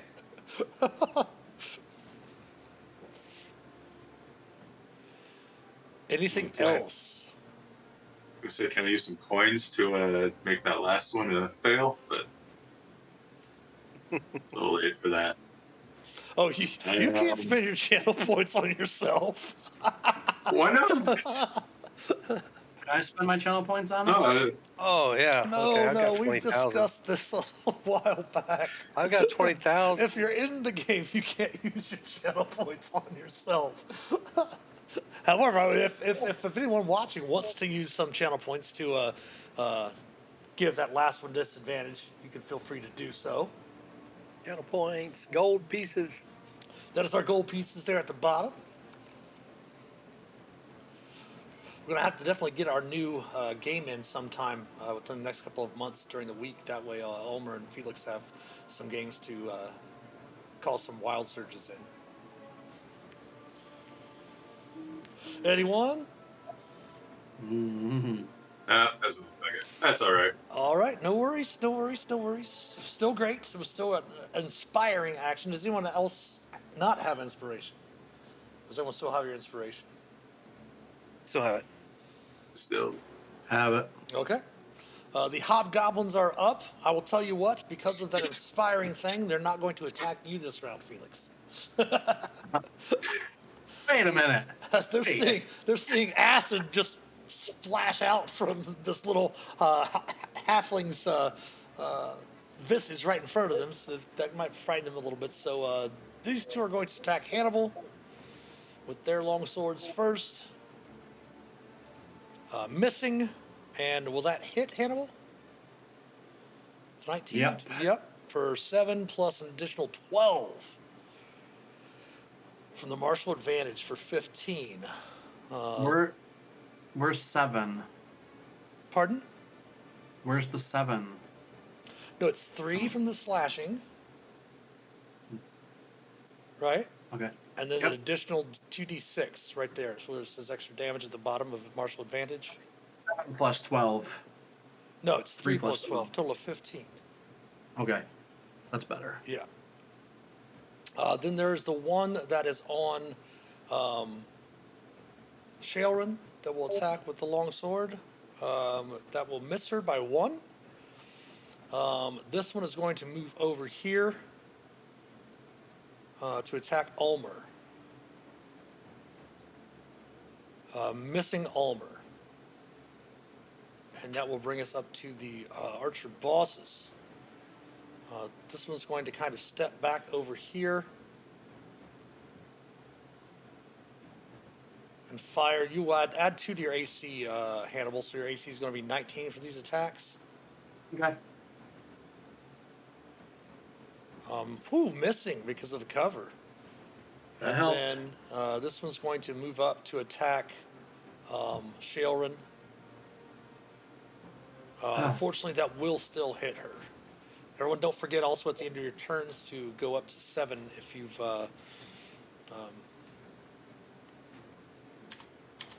and she is down to 0 temporary hit points. All right, Oh. Hannibal. Points. Yeah, I took hit points off myself instead of my. Fix that. 15. Sure, go ahead and do that real quick. So I took the damage of 15. So you just take actual, yeah, so go ahead and add 15 back, and then just subtract 8. Or add 7 back would be easier, and then just take away your 7, your 7 temporary. But then at the end of my turn, I get the 7 back, so... No, right now you only had 5 at the time, though, because it hasn't been at the end of your turn yet. You're since right. She went off. So actually, you just go ahead and add, take that away, and then go ahead and add 5 back on your normal hit points. I did. Okay. Actually, I added 8 back. I have to take 3 off. Okay. That's right. That's it. That's me. I didn't want to be distracting during other people's turns, so... Is it... Alt and drag, or... Oh, Which one gives me the... The rotating one? If you hold down your Alt key while you're rotating it, you can free rotate it.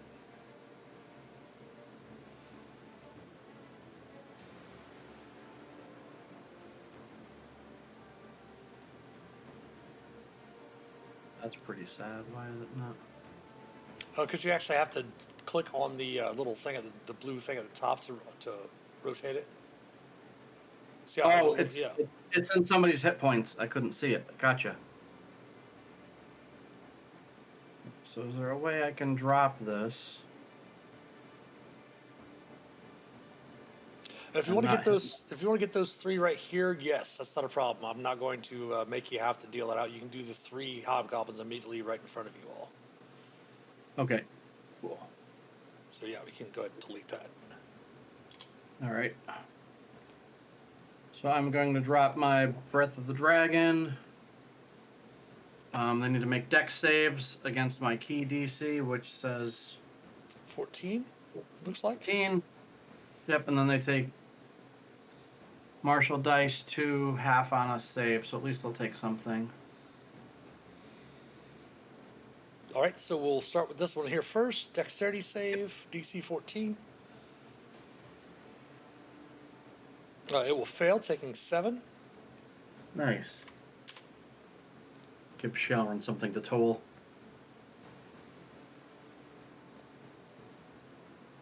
It will fail, taking 7. Nice. Fierce is looking at it. This is bullshit, man. This was going to take this dexterity save.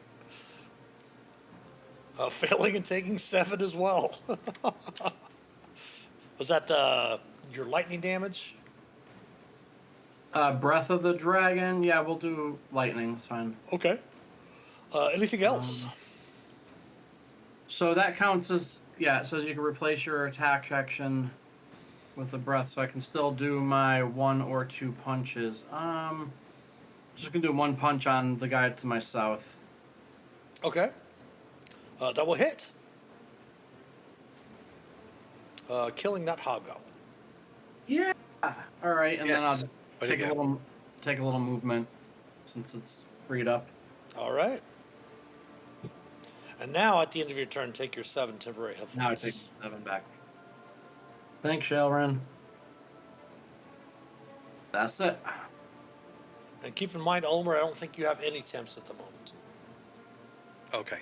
I wasn't even looking there. No worries.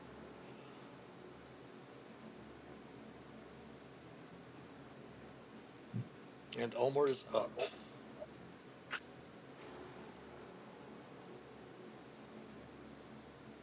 Okay. Raging and attacking the one right in front of me. Mm-hmm. AC of 14 will unfortunately bounce off of its shield. And angry about that. Raging still. And can I do Bardic Inspiration while raging? Yeah, there's nothing against Okay. using Bardic Inspiration while you're raging. All right. So I will give a shout out to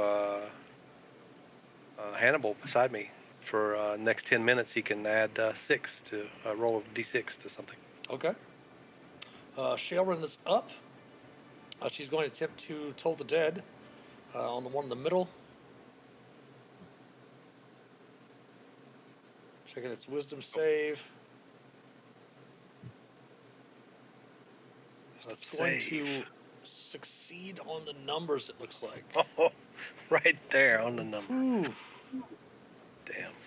And then I'll roll her dice again for the Twilight Sanctuary. 7 again. Back to, so if you have taken any damage from your temps, you can go back up to 7. Or if you're already at 7, that's where you'll stay. And then Felix is up. All right. I'm going to do that, push myself this way, get out of reach with the telekinetic push. Mm-hmm. And, you know what? Let's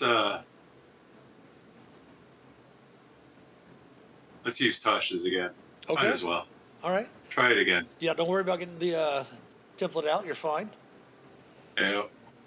So that'd be all 3 of these.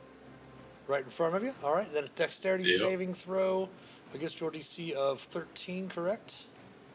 That is correct. All right. Attempt the one in front.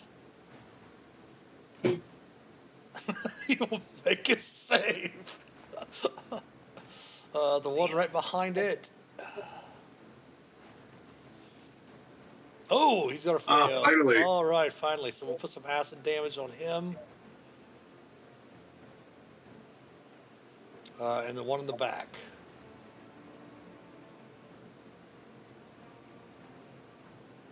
He will make his save. Oh my goodness. End of turn for Felix. Yeah. He's gonna go cry in the corner. Okay. These guys are up. There's going to be one on Hannibal, one on Ulmer, and one on Shailrin. We'll do the one on Shailrin first.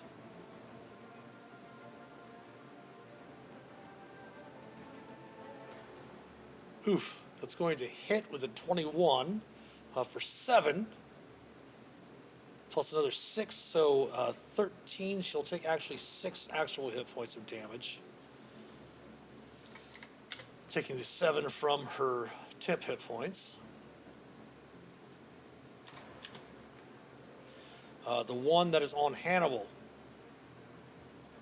will miss, and the one that is on Ulmer will hit, unless... Oh, you can't cast spells while you're raging, can you? No.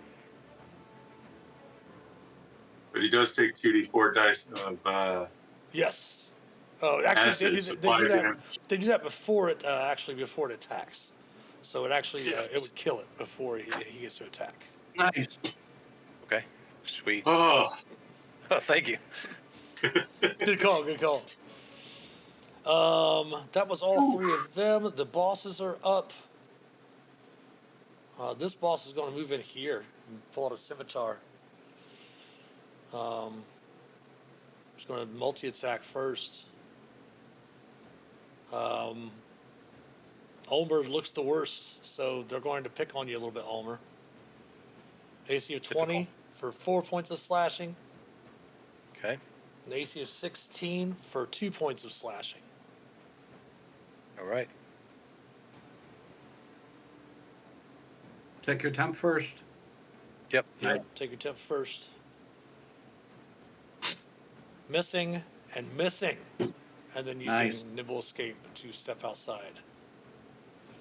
This was actually going to go, let's see here. 1, 2, 3, 4, 5, 6. And you hear him starting to yell too. Hannibal. Hell yeah. I yell back. I can do my dragon breath number of times as my proficiency bonus. So twice. So I'm gonna do it twice, and I'm just gonna go straight line to the 9 o'clock. Okay. So they need dex saves again, and it will be. Come on, big money, no whammies. Fuck. Oh, that's enough to kill that hobgoblin. for 5, and then the other hobgoblin attempting its dexterity save will fail.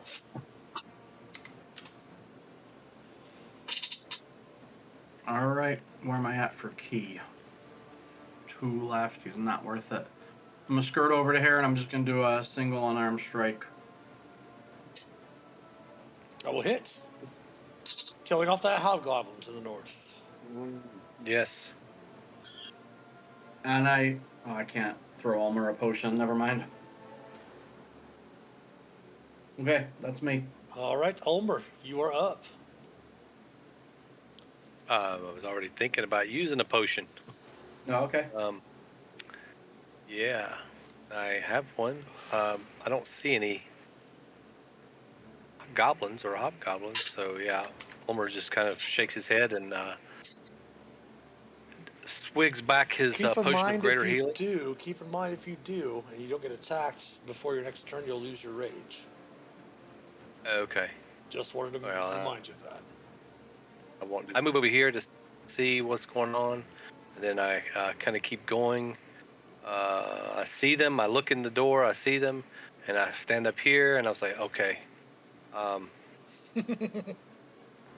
they were yelling. The one here that you saw, that was by the trap that Yeah. you found, was yelling to the south. Okay. Oh Okay. shit. Yeah. Okay. So yeah, they're yelling there, and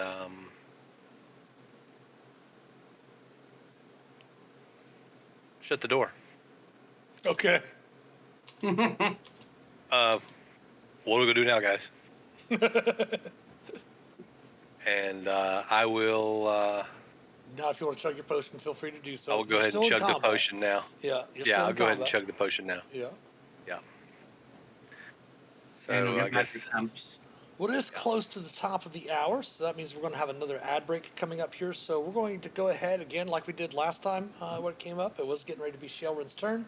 So we're going to go ahead and take another small little break here, and we will see everyone on the other side of the ad break. So please stick around. We'll be right back.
All right, and we're back. Still waiting for Ulmer to come back from the break there, but we'll bring him back in. We'll start the combat back up. Trying to make sure we hit the ad breaks for everyone's convenience, as to not miss any of the action while, of course, the combat is in progress. We are, looks like Ulmer's back again. That's good. That's awesome. But yeah, so we're going to be trying to be more conscious of the ad breaks, change things up a little bit. We're still trying to get it to where we can actually run the ads from our stream deck, but right now we're just timing them out. But yeah, so we're back to the combat. It is Shelrin's turn. Ulmer quaffed a potion of greater healing that you purchased before the game, or at the beginning of the adventure, and then moved and shut the door and stepped over there. It is Shelrin's turn. On her turn, she is going to go ahead, and you are level 4, so she is going to go ahead and use her action to use her healer's kit. So you get back 14 hit points, Ulmer. Oh, okay, great. And she says, get back out there and get them. And then she is going to move over to this side of the room to prepare.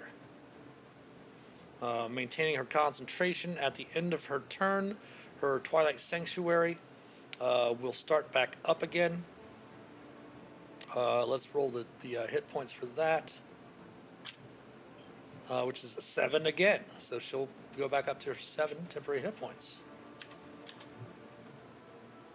Felix, you're up.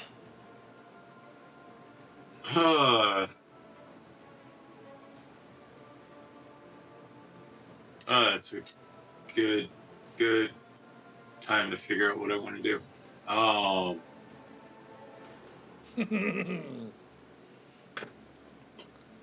Think I'm going to hold an action. Actually, yeah. I'm going to come down to here and hold an action. If the door opens, I'm going to cast Rhymes Binding Ice, which I just threw up into chat. Okay. First, cold energy. Yep, gambling. All right. At the end of the round, let me add some more dice rolls into the chat.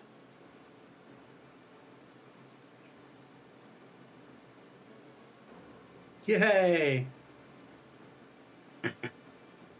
More friends coming to the party.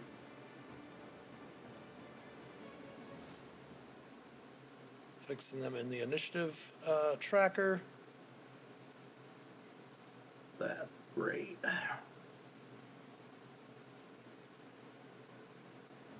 All right. And then it should be the top of round 7. I'm going to put this on here. She's got... she 4 more rounds of this. She did that in round 3. So I'll give her 6 more rounds of this.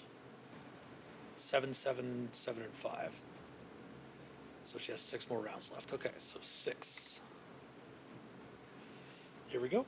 Top of the round. The Goblin Boss archers are up.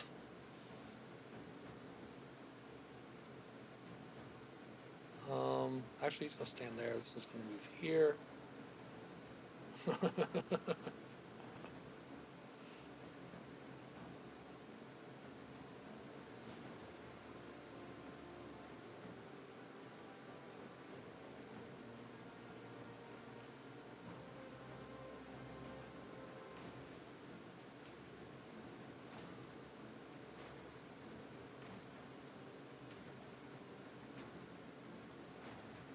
All right. The door opens, Felix.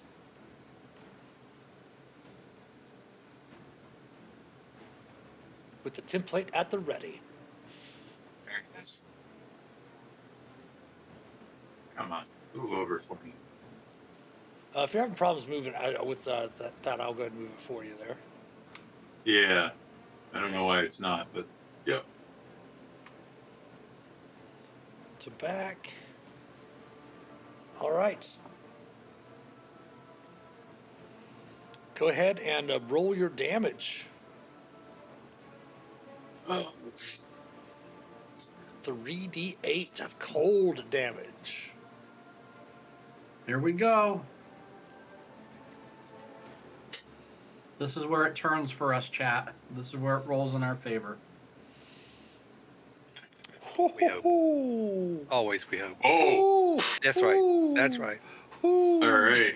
That is some good Con damage. saves. That is some good damage. Yes, power word tickle is what he was casting earlier. That is correct. Sorry. But this is not tickling them. Okay, so let's attempt the one right here on the west side. Attempting its con save, correct? Yes. That's an 11. That fails. He will die.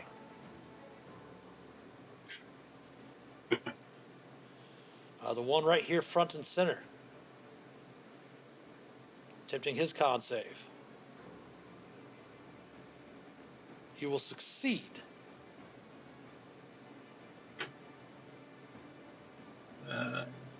Taking half as much, so Takes- still take 11.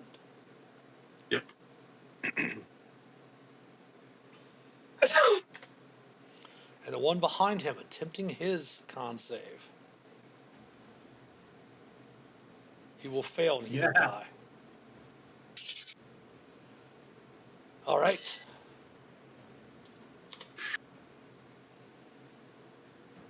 On his turn,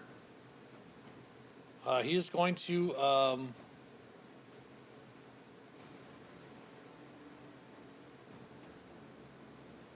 move forward. Attack twice with a scimitar at Felix. AC Ooh. of 21. I'm gonna cast shield. All right, brings your AC to 22, so it will miss you. We'll miss on the second one, then it will use this bonus action to nimble escape. So we went 5, 10, 15, 20, 25, Oops. 30 to there.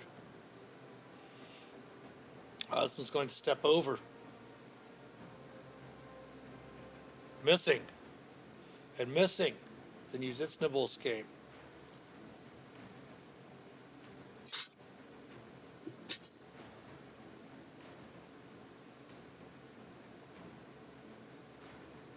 And you hear a door slam from somewhere down there, Felix.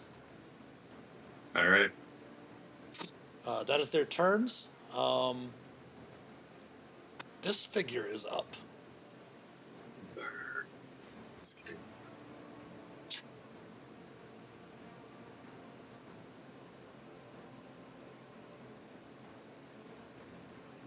See if Felix can see that. You do see another I can figure see. emerge. That's the icon. Yes, you do see another figure emerge right here, Felix. Kind of looking about again, speaking in Goblin. It kind of you see this one kind of pointing in your direction up there, and it is going to see mood 5, 10, 15, 20, 25, 30. I don't know if you can see it, it can see you. So it's going to go ahead and the Goblin's going to take multi-attack.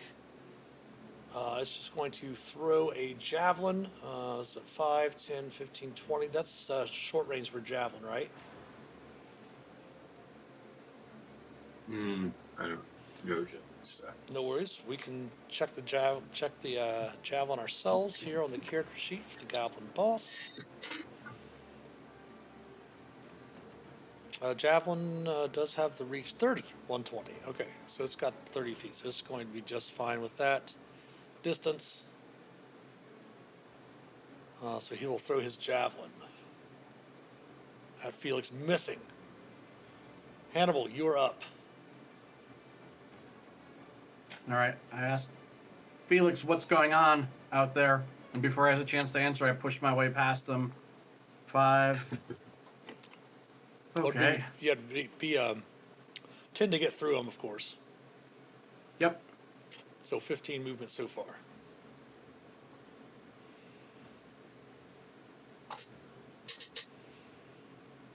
No.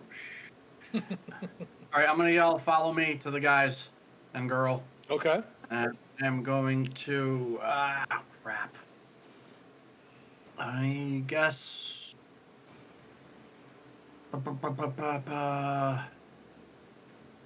Use both my cool attacks. Yeah, I guess I'm going to. Ah, crap. Even, archer, odd, that other guy. All right. You can see I'm their gonna swing hit you. point bars, right? What's that? You can see their hit point bars, correct? Yeah, this one's hurt. This one isn't. I'm torn. I'm gonna take a swing at this one. Which I one? know. Pink one? Okay. This one. I'm gonna use my cool shortcut. Bitch. Ugh. I'm gonna spend a key point. Bitches. I'm gonna spend a key point to flurry of blows. And then the second one, I'm gonna use my DM inspiration for. Doesn't Okay, matter. so those two will those two unarmed strikes will hit the new Yeg or whatever his name is that's coming to the battlefield for 10 bludgeoning. Actually, what's going to happen is 1 second. I'm going to do this. He's going to use a reaction.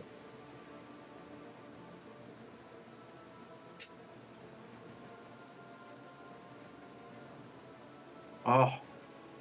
And you kill that goblin.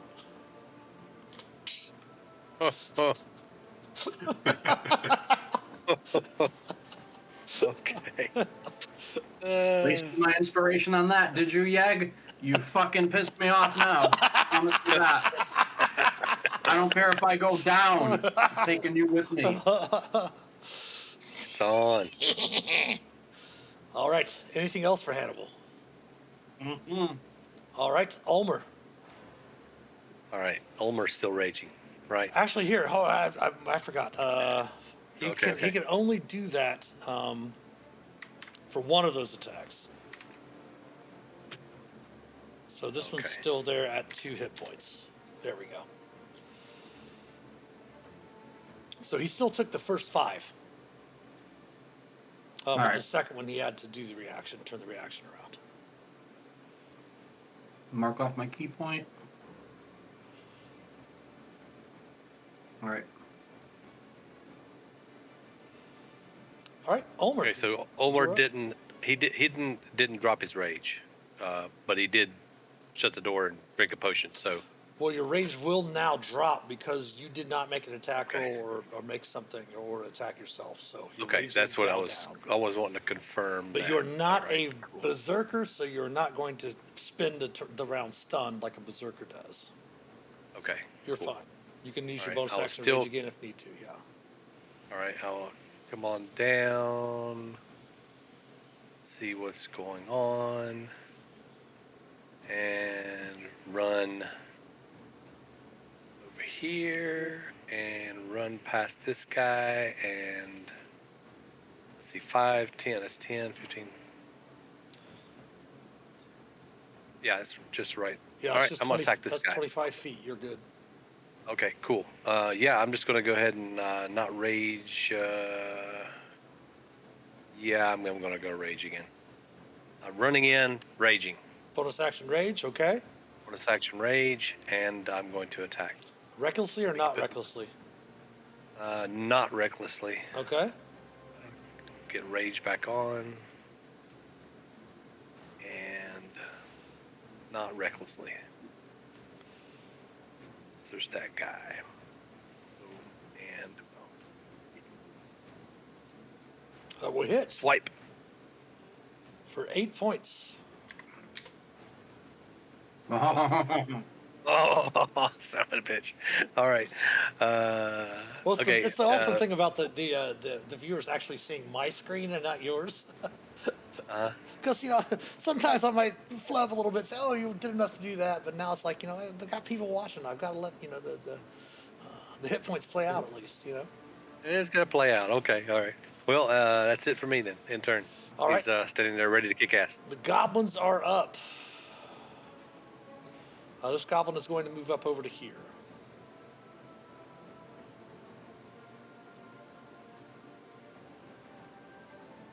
This door is going to open.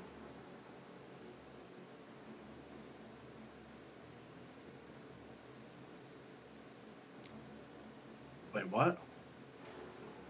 Oh, shit.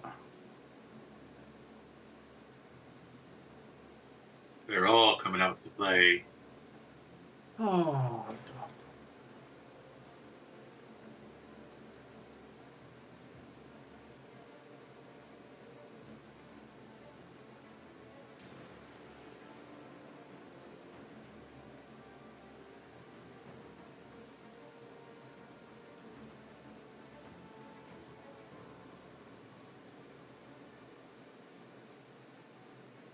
Oh yeah. At the end of Ulmer's turn, as he's just now finishing his swing, he probably would have said, "Hold the line," to Hannibal as he sees these things running through. Oh, Let's put that back there. That way I don't have to worry about them all. All right. So, this one back here in the back is going to use a short bow at Ulmer. We're going to add some 2 to your AC, Ulmer, so your AC is going to be 18 for them to hit you. They will miss. oh shit. We will stop right here as you feel the magical energies of Saloon, the goddess that Shailrun worships as one of our viewers has redeemed a benefits of a short rest. So before we continue the battle, everyone can take the benefits of a short rest. And What? got advantage as well. Above that. Uh-huh.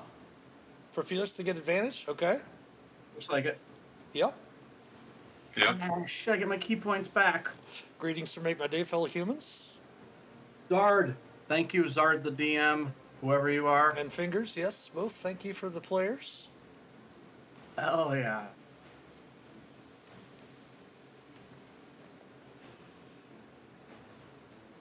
So we can spend All the right, dice. I'm going to take back that second. Yep, you can spend your hit dice. You can use your Arcane Recovery to take back your second level spell. Yep. Shailrun will get back her expended use of her Twilight Sanctuary.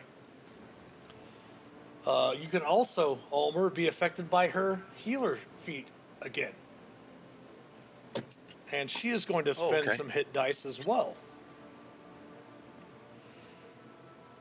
She's got 4. She is down 11 hit points. She'll spend 2, and that will put her back to full as well. All the monsters will take their short rest. I'm just teasing. Does Felix get Fireball too? That'd be a nice time for Fireball. 1, 2, 3, 4, 5, 6. Shit. I know. I'm just like teasing you guys with this whole thing, right? It's like they were lined up perfectly for Lightning Bolt earlier. They're lined up right now for Fireball. How does scrolls work? Can I cast a fireball scroll? You can, but it will use it. But you do have to make a spellcasting check if it's above your level. Okay, that's fine. I can do that. But there are other things that you have if you don't want to waste that, so you could save it to scribe once you get the scribe into your spellbook. Once you get to the 5th level to scribe them, If I remember correctly, I also have it in a spellbook, so I do not need to save the scroll. There you go. Nice. Nice. So you can use that advantage on your spellcasting check. All right. That was redeemed by Fingers. Works for me. So is everyone finished with their short rest? If you are, go ahead and just give me a thumbs up on camera is fine. Good to go? All right, so we're back here with the goblins. They're all staring around going, what in the heck happened? Did you spend any hit dice, Hannibal? It didn't look like your hit points changed. Oh shit, I did. How come it went up on my sheet but not on my token? That's weird. Alright, I'll fix it. Let me double check, make sure your token's tied to your sheet. It should be. Completely should be. I used 2 hit dice to get up to 47 exactly.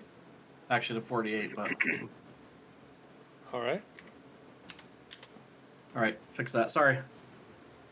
No worries. Take a damage on the sheet and see if All it was right. me. So, well, if you want, all you have to do is just select your token, and you can change your hit points in there just by adding and subtracting from the circle. Got it. Yeah. Okay, so the goblins are up. One of them had fired and missed, and then we have the rest of them here. So the one that is on the 3 that are around Hannibal first.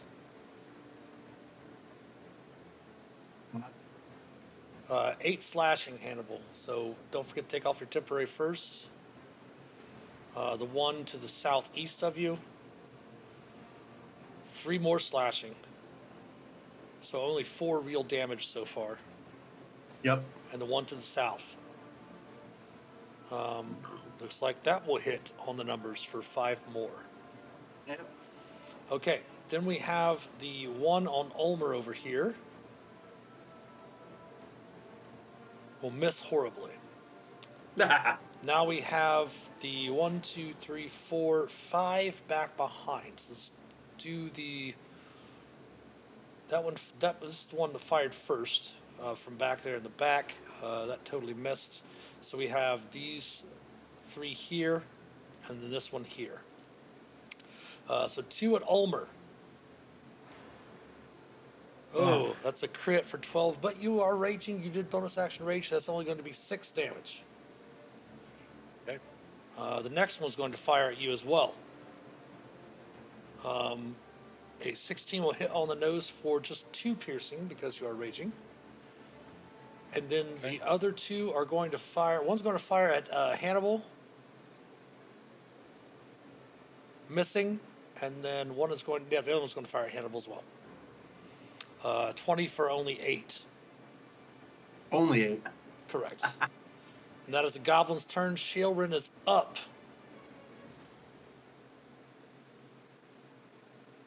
Oh man. Oh no, this is great. This is awesome. Are you actually pulling your scroll out, Felix? Oh yeah. Okay, Sheldon is going to cast a 2nd level spell, spiritual weapon. So we're going to pull out her spiritual weapon real quick. Spells under the templates by spell name. We'll scroll down to spiritual weapon. Pull out her halberd. She likes to have the halberd out.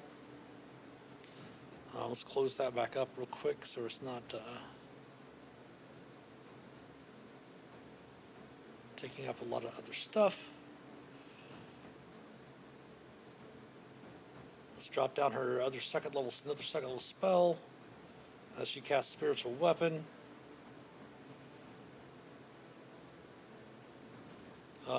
She's going to put the spiritual weapon.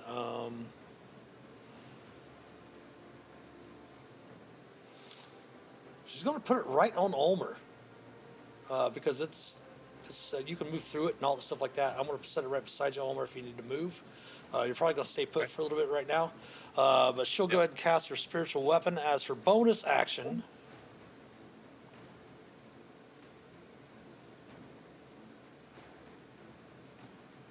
Why is that not casting the spell? Is it asking for a level check? Huh. Still working there. Why is it not casting the spell? There we go. Okay. It took a while to go through. Sorry. AC of 15 on the boss in front of you will unfortunately miss. Oh, I'm sorry. I guess it did roll up there. It didn't ask me for a higher thing. So a 12 will miss, definitely. However, she does use her action to cast a cantrip on Felix. Guidance. At the end of her turn, if you are in her aura, which every one of you should be, her temporary hit points is 9. Nice. Oh yeah. So you'll go up to 9 temporary hit points. And her counter will go down to a 5. And Felix, you are up. So not only do you have the bonus for the advantage from fingers for your spell casting check, you also have guidance to add to your highest roll.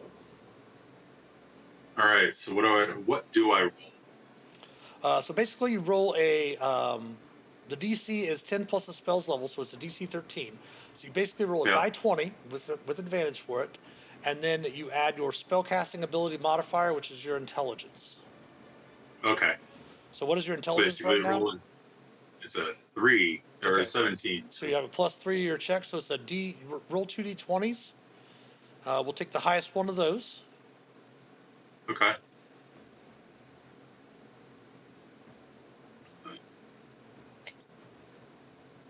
Okay, so the Oh, 18, no, you're totally fine. But there's a 5 and an 18. Yep. So you have the 18 plus, so that's easily going to make the check for the fireball. So go ahead and put the fireball where you'd like the fireball to be. Hell right there, yeah, right there. Felix. And it still won't No. let me drag it.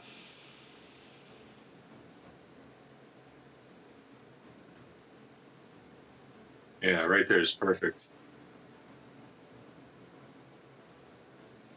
All right, so go ahead and show it. You probably don't have it on your character sheet, so let's go ahead and pop it open here. So I do believe that they are in some big trouble.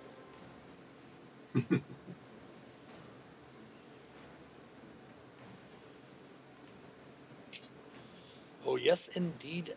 Yeg is definitely in trouble as the fire does spread around corners and doors from the fireball. And it's 8d6 fire damage. Correct. Oh, the thing doesn't go up high enough. Oh, you can type in /R and then space and then put 8d6, and that will roll 8d6 for you. Okay. Keep in mind, too, those of you that are watching, if you are new to Roll20, on Tuesdays with our Dungeons and Deliberations, I'm going to be doing some Roll20 tutorial things. I have some players that play with me over the virtual D&D weekends that aren't really familiar with Roll20, and just going through. Last week we went through some character creation. Might go through a little bit more of that on Tuesday as well for our Dungeons and Deliberations. 31 points of fire damage. All right, so it's 15 if they save. So,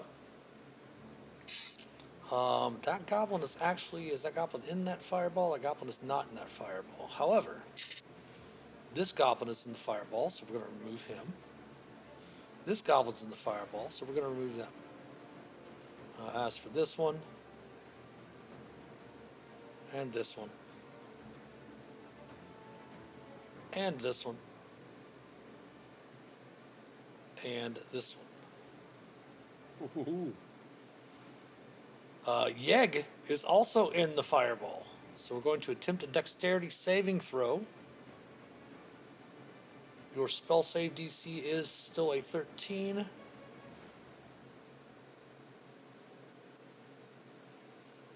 He is Suck it, going to Yeg. fail, and Yeg is gone as well.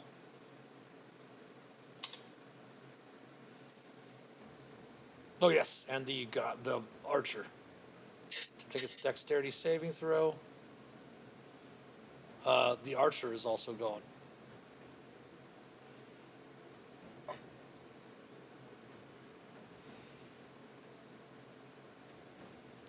Anything else for Felix as he has wiped the board of over half of the combatants of the bad guys?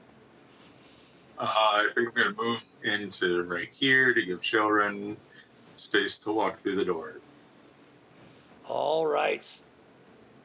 Go ahead Random and take pause. your 9 up to move your 10 hit points up to 9 if you would, Felix. Yep. And the Take off my goblin shield. boss archer that is still up, but you don't know where he's at. Although Felix did hear a door slam.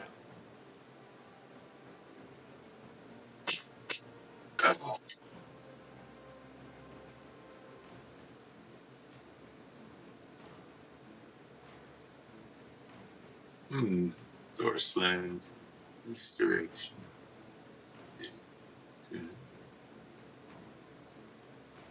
Oh, All right, Hannibal, you're up. All right, good job, Felix. I'll get the rest of them for you. You got those couple. I'm gonna swing Hugh at this bottom one. See how that worked out though, Felix? Those crappy rolls against that Tasha's earlier, but then fireball, bam. Yes, a 12 will unfortunately miss that goblin. All right, I'm gonna get mad. I'm gonna punch this one. Okay. Flurry of blows. Okay. Drop a key point. Oh, that will hit. That will kill that goblin. Now, do I get to throw my other punch on this one or no? If you want to, yes. That's why it's always good to wait for your when you make your attack rolls. Yes, that is a hit. Almost killing that one. I'm just gonna step over to here. Okay. Ulmer. I'll move that spiritual weapon out of your way. Okay. Yeah, I'll just come around the corner and pack that goblin right around the corner there. All right. Grinning ear to ear because all the crispy fried goblins laying at his feet. That will hit. Killing that goblin as well. And I will have 9. And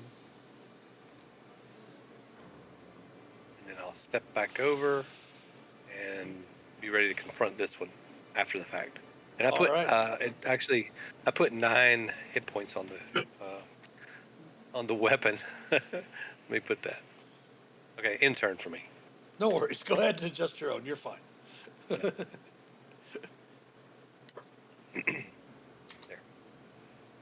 I'll delete those off the weapon right quick.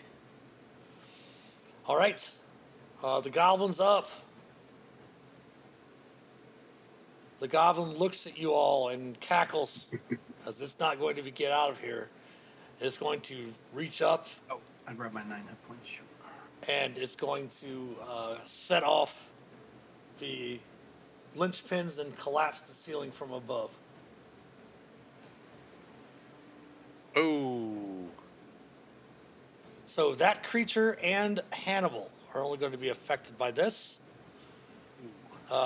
Both give me a dexterity saving throw, please.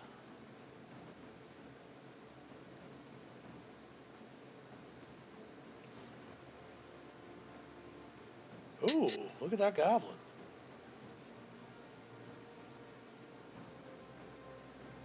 I'm just putting this up just to see what it is. Oh Just yeah, to you're fine. read it. You're not in it, but yes, definitely. Yeah, in case my spidey sense, my Ulmer sense is going off though. Okay, there we go. Yeah. So Hannibal, dexterity save, please.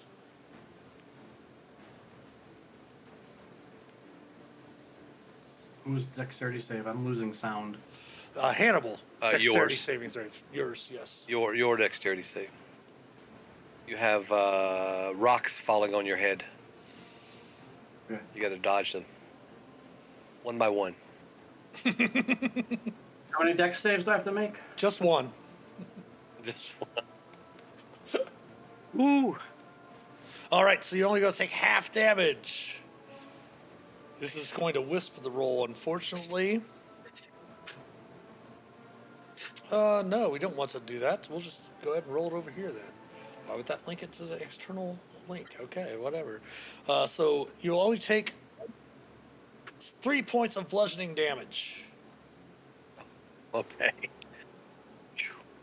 And the goblin will bury itself in the rubble as well.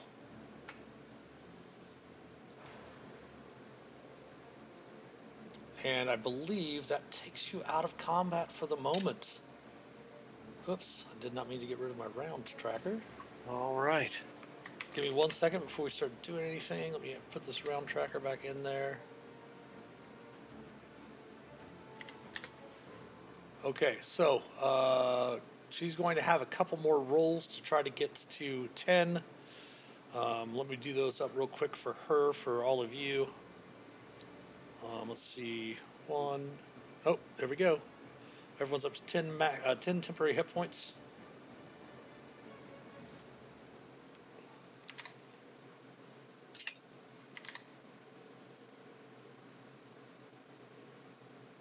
Sweet. The first thing she'll step around to do is she will use her use of her healer feat on you, Hannibal. I'll allow it.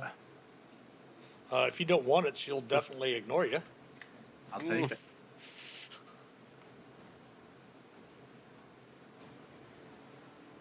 How did she close? Oh well. Putting that there. A little slow. There we go.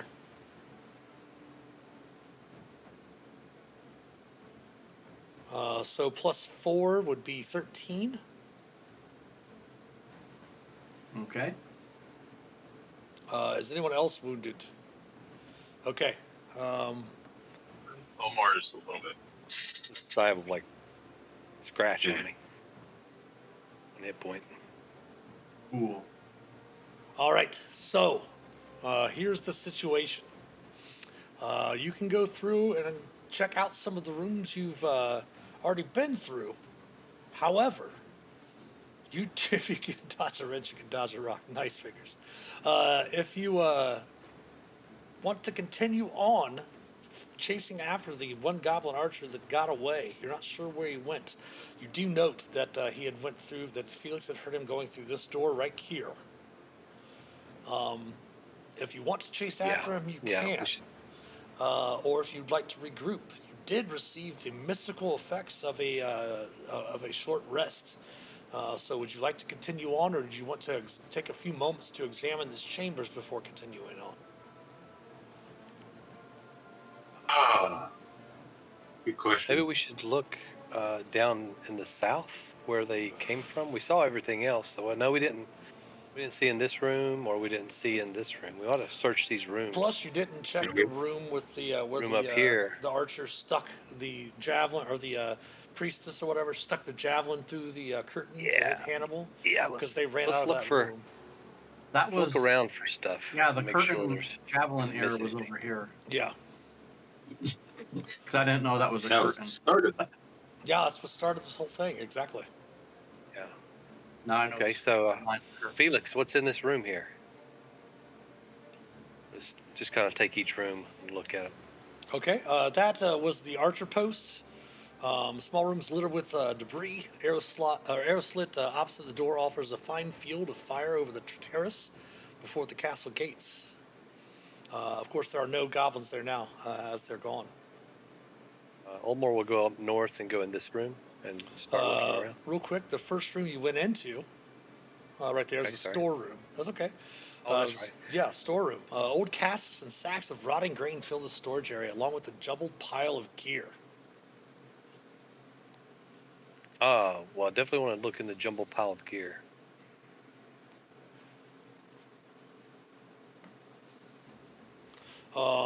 Looking through, you notice there's a bloody suit of chainmail, a short sword with a leather scabbard, a heavy crossbow, and an unsheathed longsword with the emblem of Neverwinter marked into its hilt. You do note that the chainmail and the weapons all belong to Sildar Hallwinter. Oh, They were probably all Okay. brought back here from the hideout where you initially found Sildar. okay. From the Cragmaw hideout in the yeah. caverns. I'll grab his chainmail, his sword, and his shield. Okay. Well, his shield, that's going to be tricky. But yeah, if there's a way that I can... Oh, there's just a suit of chainmail, the short sword, a heavy crossbow, and an unsheathed longsword. Okay. There's no shield. You want to finish okay. tearing up this place? Now we can carry all the loot out when we're done. You Yeah, can do that's that what I if was you going to say. want. It's Sure. too unwieldy. Yeah, I'll go ahead and Just pile it all just kind up of put here. it aside, in a pile, yeah. You do Throw a note blanket quickly, over. kind of looking through the barrels and crates and such. that while most of the casks are filled with salted meat, you do know one cask is filled with an exceptional dwarven brandy. Oh yeah. Yeah, definitely putting that with the pile to take back. For sure. Okay. Actually, if it's already been tapped in, Nope, if it's got it hasn't been tapped. Okay, not even never at mind. So all. The goblins all right, probably he didn't even puts it. notice it because it's got all this junk all around it. All right, so he puts it aside and covers it up. Okay. The next room that you had entered in there, that to the west of you, Ulmer, there were 4 plain straw pallets and bedrolls lined up on the floor of this barrack.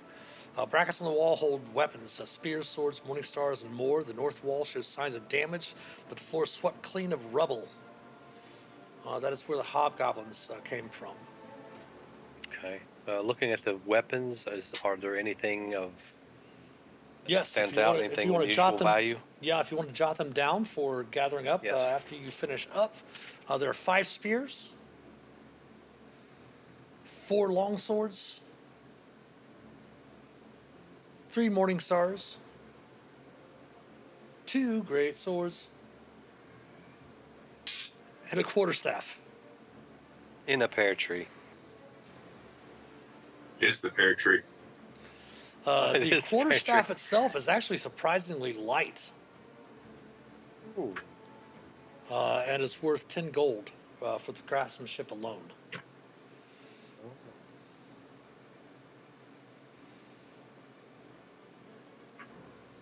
Okay.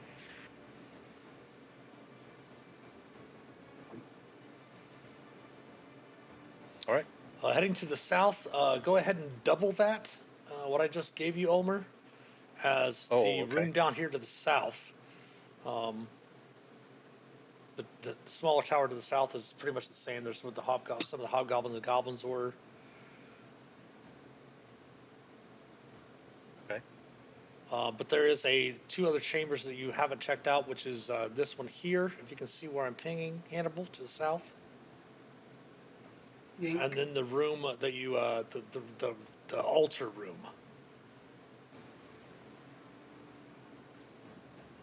All right, yeah, I'll check down here. Yeah, you can see the western portion of this hall ends in a wall of rubble there, but the remainder is still intact. Here, I can bring you over there. You can actually come through the door up there, too. Oh, It's once a castle's banquet hall with a soaring ceiling 25 feet high. 2 large wooden tables with plain benches stand in the middle of the room, and a brass brazier full of glowing coals tucked in one of the corners. Sturdy dishes, half swept stew pots, moldy heels of bread, and gnawed bones cover the table. Yeah. What's in the brazier? Just some Coals? glowing coals, yes. Okay. no special figurine. Damn. No special figurines. Gotcha. All right, so there's a door here, or we could go back the way we came from, Ulmer. You still haven't checked the Okay. altar room yet. Oh Yeah, yeah, we should- that we fought our way through there and chased out. That is Yep. true. I'll head that way. The door slam. As I walk by what's his name's corpse, I spit on it. They're all so charred, you're not really sure which one's his. Do I know that the door slammed here? Did Felix tell us, or do Yeah, we know Felix about had the mentioned door? that earlier. Yeah. Okay. All right. Careful Well, when I you opened the open door. it. I opened the door cautiously, looking inside. Sure. You see the remains of the Grick over there. The curtains are open up there. You do see Felix already in the room up there. Okay. Chamber occupies the northern tower of the castle. A stone altar stands in the middle of the room, covered with with a blood-stained black cloth. Gold ritual implements, a chalice and a censer, are carefully arranged atop the altar. 2 archways to the south, one of which is they were both covered with heavy curtains, which have since parted. Does that have any value? The gold stuff?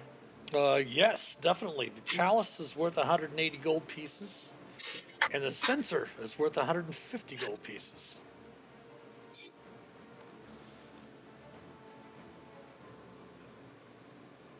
And Shailrin can tell you that there is nothing religious about it. Most likely, that goblin boss that you had finished off stylized herself as some sort of priestess, and her acolytes were probably what the other goblins were. But there's nothing about this ritual in any way that is of religious significance. Okay, so the chalice was 180 gold pieces, and the censer is 150. Yes, Okay, and no religious significance. correct. To At them. all. Okay, Yes. all right, cool. Moving around. All right. Before we continue on, it's almost the top of the hour, so we're going to go ahead and leave this little cliffhanger. What's on the other side of the doors until Okay, next week's door session of episode 11 of Fandale from Below the Shattered Obelisk. As Cool. we're definitely going to go overtime for a significant amount of time if we continue on. So we're just going to lock those doors for now. We'll re-unlock them at the start of the session next week.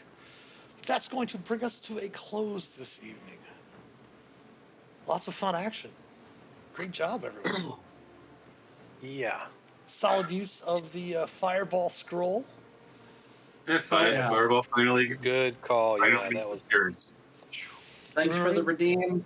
Yes, thank you for Short the rest. redeems as well. That was awesome. The short rest was really key for them, Mhm. which makes it so they aren't going to have to take any sorts of rests before next week when we come through. Everyone go ahead and take your inspiration back. So we'll start next week's session with your inspiration as well from the really great play. We take down Sheoran's aura. Oh. You do have maximum hit points for it, so Yeah. And because she rested, she can recast it. she can. Yes, indeed, she can.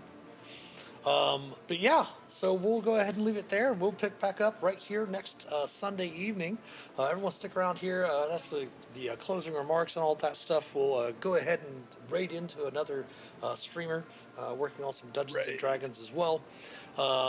But in case you're into Adventurers League or even non-Adventurers League, you can run the Adventures non-Adventurers League. We did have a new one of our Dreams of the Red Wizards adventures come out this week. Let me see if I can find. I'm going to open this and bring this over here out of the way. Let me get the link, and I want to put that in the chat for us.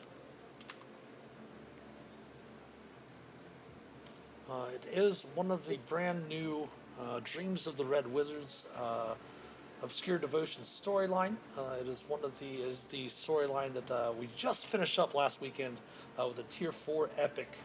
That was written for 18th level characters, but expecting the characters to be 19th, 20th level when they came around. But it is titled Something on the Move. Let me go ahead and put that link.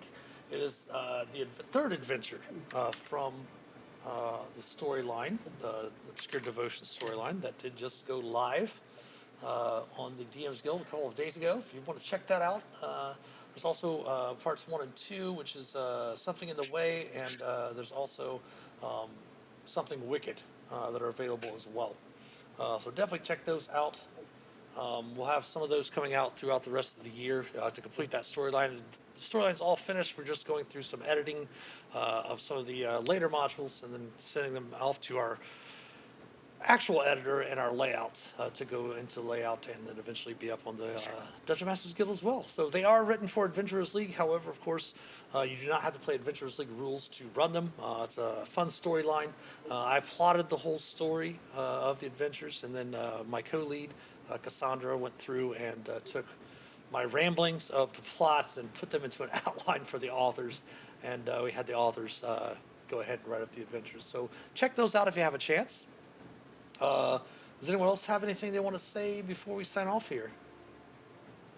Thank you. I had a good time. That was pretty crazy. All those hobgoblins and then the goblins below. I thought I thought he was just mincemeat. But other than that, no, it was a good time. It was a lot of fun, yeah. All right, well, Thanks for the help on the scroll rolls and all that. So yes, that was definitely awesome. So yeah, again, like I said, stick around. We're going to find a raid to raid into here shortly. But of course, thanks to all of our supporters. Thanks to all the viewers tonight as well. And especially thanks to our patrons from Patreon. If you'd like to help support the channel, please consider becoming a patron or subbing here on Twitch, twitch.tv/The Master of Dungeons. We love Prime subs. If you have Amazon Prime, you can link that to your Twitch account since it's owned by the same company. And you get a free monthly sub every month. We do have a Prime reminder up on the screen while you're watching here on Twitch. The link to our Patreon page as well as our YouTube channel and all of our social media accounts can be found in the About Us section below here on Twitch. If you would subscribe to us on YouTube, it is free. Check out the videos, like them, comment on them, share them with your friends, follow us on Facebook, Instagram, Twitter, give us some likes, retweets, all of that good stuff. Every sub, like, and share helps us immensely. You can also support us by clicking on the About Us section below here on Twitch and click the Discord banner and join the Master of Dungeons community Discord server. We can help shape an accepting, caring, and inclusive D&D community. The merch store is available. I've got our wonderful Master of Dungeons t-shirt on there. We've got some glassware as well, some hats, some hoodies, some coffee mugs, things like that. Purchasing up for the merch store will definitely help support the channel. Also, we are eventually planning on simulcasting. Still working on getting the new computer set up. But once we do and we get enough followers over there on Kick, we're going to start simulcasting on Twitch and Kick at the same time. Maybe have a little bit of different content for each one of the platforms. But if you would go to kick.com/Master of Dungeons and give us a follow there. We need 75 to get that really running. I think we're up to like 5 or 6 at the moment. So if you have a chance, definitely go over to kick.com/Master of Dungeons to help us out there. That way, once we get everything good to go, we'll be able to start simulcasting on both Twitch and Kick at the same time. Anything we do, of course, over there, it's not going to interrupt our normal Twitch schedule. But I think that's all. Again, we'll be back tomorrow night for Around the Campfire at 7 p.m. Eastern, then Dungeons and Deliberations on Tuesday at 2 p.m. Eastern. Definitely check that out if you want some help with Roll20 as well. So that would be just discussing things about Roll20, how things interact, talking about the new changes that they're making. Obviously, the dark mode that I've been using a lot, they've changed some of the icons. We'll discuss that on Tuesday as well. But thank you all for watching. Again, stick around. We're going to set up a raid here real quick. But we will see you next time. So take care, everyone, and happy adventuring.